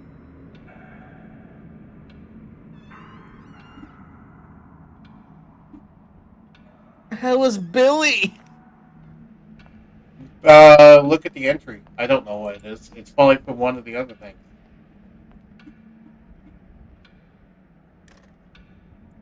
There's an ancient deep crow? Ah!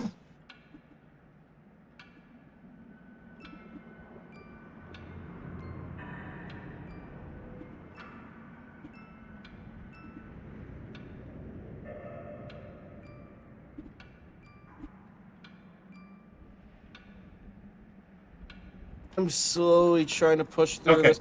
Bandit 2, you're not on my screen. Stop it. I deleted all of the unnecessary folders now. Bandit 2 is trying to come onto my screen. No! Stop it, Bandit 2.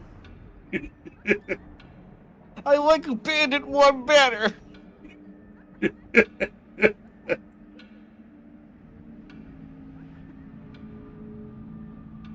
I wish I could just take... Okay, you go in this folder. Wish there was a hotkey for that. Yeah, there isn't like a right-click move to blank thing. So we just need to drag everyone manually, which is annoying. Please tell me at least I didn't lose any progress with certain things. Let's hope not. Found one of the organs. Found what? One of the organs. Oh, you know what I'm noticing? No. When we both drag things, I'm actually noticing when we both drag things, it's not working super well, because, like, if I drag something, it stops what you're doing, and if you drag something, it's stopping what I'm doing. I'm sorry, I'm just trying to fix things. It's fine. Oh, those While are you do that, I'm going to end the stream, if that's okay. I'm sorry. No, it's okay. It's not your fault. We just ended on a weird note. It is nearly 4 o'clock anyway now. So, thank everyone for watching. If anyone is even watching this, no one swung by the chat, but I'm sure there's probably a lurker or two out there. Anyway, Yeah.